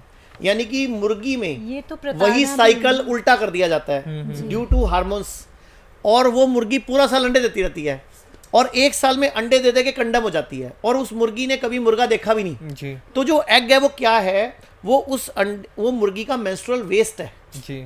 अब वो मेंस्ट्रुअल के रूप में आ रहा है, वो मेंसिस है वो एक तरह से मुर्गी का, वो हमें हेल्थ दे देगा। How it's possible? और लोग सोचते हैं कि अंडे खा के शक्ति आएगी। तो मुझसे एक सवाल पूछा था थोड़े दिन पहले किसी पत्रकार ने कि आप अंडे के ऊपर इतना बोलते हो, तो जो LGBT समुदाय है, पता है ना आपको, लेस्बियन, गे, ट्रांसजेंडर और प्लस जो भी आगे कैटेगरी, तो मतलब जो भी चलो जी समुदाय, ये बढ़ क्यों रहा है? जब आप हार्मोन डिस्टर्ब अंडे खाओगे, हार्मोन डिस्टर्ब मांस खाओगे, हार्मोन डिस्टर्ब दूध पियोगे, हर चीज में मिलावट खाओगे, तो आपके हार्मोन बचेंगे क्या? तो हिलते डुलते बच्चे पैदा हो जाते हैं फिर घर में, फिर वो लड़के पसंद करते हैं, लड़कियां लड़कियों को पसंद करती हैं। तो ये भैया संडे हो या मंडे कभी ना खाओ अंडे, और कभी भी नॉनवेज नहीं खाना। और मैं आपसे पूछता हूँ कि जो आप नॉनवेज खाते हैं लोग, वो अंडा मुर्गा होता है कि मुर्गी होती है? ना वो मुर्गा होता है ना वो मुर्गी होती है जी। वो दोनों के बीच का होता है, क्योंकि ना वो सेक्स कर पाता है ना वो अंडे दे पाता है, वो सिर्फ मांस के लिए पैदा किया जाता है। और उसको सिर्फ और सिर्फ केमिकल से बड़ा करते हैं। जी जी। एक सिंपल मुर्गी का बच्चा यहाँ खड़ा कर दो, वहां भाग जाएगा आधे सेकंड में, और वो वाले से चला ही नहीं जाता बेचारे से, वो सिर्फ मांस दे रहा है। अब आप बताओ आपको हेल्थ कैसे दे देगा? बिल्कुल। तो इसलिए नॉनवेज, अंडा ये बिल्कुल नहीं खाना। और जो भी चीज़ जानवर से आती है, मैं तो हाथ जोड़ के बोलूँगा सब छोड़ दो, दूध छोड़ दो, दही छोड़ दो, पनीर छोड़ दो। हाँ, पनीर इस दुनिया की सबसे खराब वस्तु है। अच्छा, दुनिया में अगर खाने के लिए सबसे गंदी कोई चीज़ है तो पनीर है। ऐसा क्यों? आयुर्वेद में क्लियर वर्णित है कि दूध को विकृत करके नहीं पीना। जी। अच्छा, दूध को नींबू से फाड़ के विकृत हो गया और आप उसको पी रहे हो या खा रहे हो, तो वो जहर बनाएगा ना, एसिड बनाएगा ना, लीवर फैटी करेगा, PCOD करेगा, हार्मोन डिस्टर्ब करेगा, हमारा डाइजेशन स्लो करेगा। पनीर कभी नहीं खाना। तो सेहत का दुश्मन है एक तरीके से। हाँ, सेहत का दुश्मन मतलब पनीर। जैसे ठंडा मतलब कोको कोला, तो सेहत का दुश्मन पनीर। ये डायलॉग फिक्स करते हैं अपने। आचार्य जी, जैसे इनफर्टिलिटी रेट जो होती है महिलाओं में जो बढ़ती जाती है, उसका मुख्य कारण क्या होता है? ये मैं आपसे, एक तो नीचे नहीं बैठते आप लोग, तो आपका सेकंड हार्ट की पंपिंग कम हो जाती है। नीचे बैठा बंदा तो पंपिंग वीक है। दूसरा, इनफर्टिलिटी क्या है? बेसिकली भगवान कभी भी बीमार बच्चा पैदा नहीं करवाना चाहता। जी। तो जब भी आपकी बॉडी पूरी फिट नहीं होगी, आप प्रेग्नेंट नहीं होगे, तो भगवान चाहता, क्योंकि ये सृष्टि में ना सर्वाइवल ऑफ फिटेस्ट का सिद्धांत है। जी जी। आप देखो, जो जब प्रेगनेंसी होती है तो स्पर्म्स की रेस लगती है। जी। लाखों स्पर्म्स भागते हैं। आपने 3 इडियट देखा होगा। 3 इडियट में शुरू होते ही पहले स्पर्म्स भागते हैं। वो एक उसमें आमिर खान होता है और बाकी 2 हीरो, और कोई एक माधवन था, तीसरा कौन था? वो स्पर्म्स में पहचाना है इस बार कि कौन सा है। वो पहले रेस लगती है, श्रवण, ठीक है? तो रेस लगती है, तो उस रेस में से कोई एक जीतता है। हाँ। और ऐसे एग्स भी खूब सारे होते हैं लेकिन कोई एक जीतता है। तो फिटेस्ट, सर्वाइवल ऑफ फिटेस्ट का सिद्धांत है। जंगल में भी वही जीतता है जो जिंदा रहता है, जो लड़ाई में जीतता है। शेरनी भी ना, अगर 2 शेर लड़ते हैं तो जो शेर जीतता है उसके साथ संभोग करती है। अच्छा। क्योंकि वो भी शेर मतलब तगड़ा शेर पैदा करना चाहती है, तो दोनों में जो जीतता है उससे पैदा करती है। इसीलिए पुराने टाइम पे राजा महाराजा जो बलशाली होते थे, कई रानियां रखते थे कि मैं अपना वंश वैसा ही पैदा करूं। रानियां हमेशा उससे शादी कराती थी जो बलवान शूरवीर होता था, क्योंकि अगली पीढ़ी वैसी पैदा करनी है। अब सृष्टि का रूल ये है कि अगर आप फिट नहीं हो, वीक हो, तो आप प्रेग्नेंट ही नहीं होगे। अगर गर्भ कमजोर है तो गर्भ गिर जाएगा, क्योंकि भगवान बीमार बच्चा धरती पे लाना नहीं चाहता। लेकिन IVF के द्वारा या जबरदस्ती आप आजकल बच्चे को कंसीविंग कर लेते हो। कई बार प्रेगनेंसी में लेडी के ब्लीडिंग हो गई, फिर भी आपने दवाइयों से उस गर्भ को रोक लिया, बाद में बच्चा दिल के छेद वाला पैदा होता है, थोड़े दिन में बच्चे को डायबिटीज हो जाती है, या चश्मा लग जाता है, आंखों के रोग हो जाते हैं, टेढ़े पैर वाला, मस्कुलर डिस्ट्रॉफी, या MND वाला बच्चा पैदा होता है, तो ये बीमार बच्चे नहीं पैदा करने, इसलिए सृष्टि चाहती नहीं। तो अगर आप चाहते हो बच्चा पैदा करना और कंसीविंग नहीं हो रही, तो पहले गर्भ शुद्धि कराओ, जी फिर गर्भ धारण अपने आप हो जाएगा। और गर्भ धारण के बाद है गर्भ संस्कार की 9 महीने क्या खाना है क्या नहीं खाना। चक्रव्यूह तोड़ना कहाँ सीखा था? माँ के गर्भ में। जी महाभारत की कहानी पता है ना आपको? जी, जी, जी, तो यानी कि गर्भ में बच्चे को सुनता है ना, बिल्कुल बिल्कुल। तो उस टाइम गर्भ संस्कार किया जाता है, श्लोक पढ़ाए जाते हैं, गर्भ बच्चे संवाद हाँ, गर्भ संवाद भी है उसमें। फिर उसका जब बच्चा पैदा हो जाता है तो बाल संस्कार एक प्रोजेक्ट है। जी। तो आयुर्वेद में गर्भ शुद्धि, गर्भ धारण, गर्भ संस्कार और बाल संस्कार, ये चारों प्रोजेक्ट हैं। किसी भी अच्छे आयुर्वेदाचार्य से जाओ, प्रेगनेंसी बड़ी आसानी से हो जाएगी, लेकिन पहले गर्भ शुद्धि होगी, तब उसके बाद प्रेगनेंसी हो जाएगी। अगर आप यहाँ पैरों पे रख के लैपटॉप यूज करके काम करते हो, तो भी अब प्रेगनेंसी नहीं आएगी, अच्छा सर ये तो क्योंकि males के रेडिएशन लिए- से एग वीक हो जाएंगे। अच्छा ये दोनों के लिए है, मेल फीमेल दोनों के लिए। मतलब मेल का भी स्पर्म शुद्धि होती है ना, उनके पहले स्पर्म्स को ताकतवर बनाया जाएगा, जी। उनको भी 3 महीने पहले क्या खाना है क्या नहीं खाना। अभी क्या हो रहा है आजकल, किसी भी दिन दारू पी हुई है और हो गया जी, रख लेते हैं। अब ऐसे बच्चे पैदा करोगे, फिर बच्चों से उम्मीद लगाओगे वो तुम्हारा खली बने या रेसलिंग करे, तो भैया वो तो क्रिकेट का बैट भी नहीं उठा पाएगा। आजकल ऐसे कमजोर कमजोर बच्चे आ रहे हैं कि क्रिकेट का बैट उठाने में गिर जाएं। लोग इतने से बच्चे हो रहे हैं अब जी, आजकल। मतलब अभी मैंने थोड़ी देर पहले एक डॉक्टर देखा, 4 फुट 11 इंच का है। अब उसके डॉक्टर समझेगा नहीं कोई प्रॉब्लम ये है। जी, जी, क्या उनका कारण बड़ा- जो हाइट आज के डेट में बच्चों की नहीं बढ़ पाती? क्योंकि बहुत एक से तो माँ cases हैं टेंशन ऐसे। रखती है, सबसे बड़ी बीमारी स्ट्रेस है। जी सबसे पहले तो बीज ही सही नहीं है जी पुरुष का। या जब भी शादी करानी है ना, सोच समझ के कराओ। अब अमिताभ बच्चन की शादी जया भादुड़ी से हुई, जी अगर अभिषेक बच्चन जया भादुड़ी पे चला जाता तो फिल्म में रोल भी ना मिलता।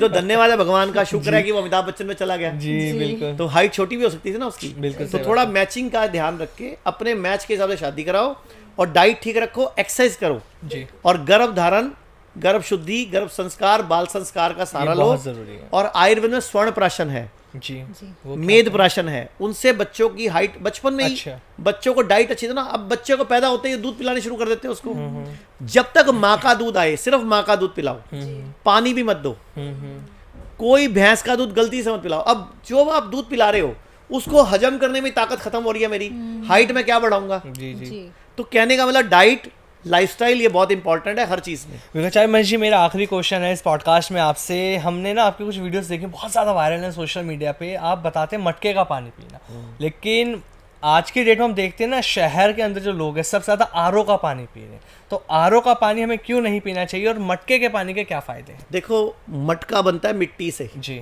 और मिट्टी भी धरती से आती है। धरती को बोलते हैं जननी। जी तो जननी के अंदर रखा हुआ पानी अमृत है, जी आरओ के अंदर रखा हुआ पानी जहर है। जी आरओ का मतलब है रिवर्स ऑस्मोसिस, जी यानी कि उसने आपके मिनरल भी छीन लिए। मतलब ऐसा पानी जो आपकी एनर्जी ले लेगा तो वो जहर है, बिल्कुल। एक ऐसा पानी जो आपको एनर्जी दे देगा वो अमृत है। जी तो आरओ का पानी नहीं पीना चाहिए, आपको मटके का पानी पीना चाहिए। जी और आपको मैं पानी बोल देता हूँ, एक काम करो, अगर आपको आरओ का पीना भी है तो आरओ का पानी मटके में भर लो, में। और उसमें इतनी बड़ी एक कॉपर की प्लेट या कॉपर का गिलास या कॉपर का लोटा डाल दो, अच्छा एक चांदी का सिक्का डाल दो, जी एक रुद्राक्ष डाल दो, अच्छा और उस पानी को पहले 12 घंटे पड़े रहने दो। जी फिर एक कांच के बर्तन में उसको शिफ्ट कर लो, जी अच्छा और उसमें एक बड़ा टुकड़ा सेब या बड़ा टुकड़ा खीरा बिना छिलक उतारे, अच्छा 2-4 पत्ते पुदीना, धनिया, गाजर का टुकड़ा, अदरक का टुकड़ा और एक आंवले का टुकड़ा डाल दो, और उसको 12 घंटे पड़ रहने दो। फिर उस पानी को पियो, वो अमृत बन जाएगा। अच्छा एल्कलाइन वाटर, जी जी जीवित वाटर, वो बन जाएगा, जीवन देने वाला, कैंसर को भी हरा सकता है वो पानी। जी तो आचार्य जी अब वक्त लगभग हो चला बिल्कुल, है इस क्योंकि ये एपिसोड पॉडकास्ट में आज हमने बहुत सारी बातें कर ली हैं। मैंने भी एक आचार्य साथ मनीष जी 2 से- देवियों और एक देव का साथ पॉडकास्ट पहली बार किया है। मैंने अभी तक इससे पहले भारती का एक पॉडकास्ट किया था, भारती और हर्ष बैठे थे। पहली बार मैंने 3 लोगों को एक साथ फेस किया है। सर तो आपको कैसा लगा ये मुझे podcast बहुत में? अच्छा लगा, थैंक यू। अपने व्यूअर्स के लिए क्या कहेंगे जो इस पॉडकास्ट को देख रहे हैं? मैं ये बोलूंगा, इस चैनल को सब्सक्राइब करो, इस वीडियो को शेयर करो, इस चैनल पे वीडियो बढ़ने चाहिए, क्योंकि ये तीनों दिल से लगे हुए हैं और दिल से चाहते हैं लोगों को सही जानकारी, सही नॉलेज घर घर तक पहुंचे। मैं ये पॉडकास्ट को जी। अपने सारे सोशल मीडिया चैनल्स पे भी डालूंगा। बिल्कुल, यही प्यार हमें चाहिए आचार्य मनीष जी से भी और आप सभी से भी। तो ये पॉडकास्ट कैसा लगा आप जरूर कमेंट करके बताएं। अगले पॉडकास्ट में फिर आप सभी से हम मिलेंगे नए मेहमान के साथ। आचार्य मनीष जी, बहुत धन्यवाद आपका, हमारे साथ जुड़े, अपना कीमती वक्त आपने हमें दिया धन्यवाद है। जी, धन्यवाद। धन्यवाद। Triple A. तो ये ट्रिपल ए पॉडकास्ट जैसा आचार्य मनीष जी ने कहा, तो अगले पॉडकास्ट में फिर आप सभी से मिलेंगे, तब तक के लिए धन्यवाद।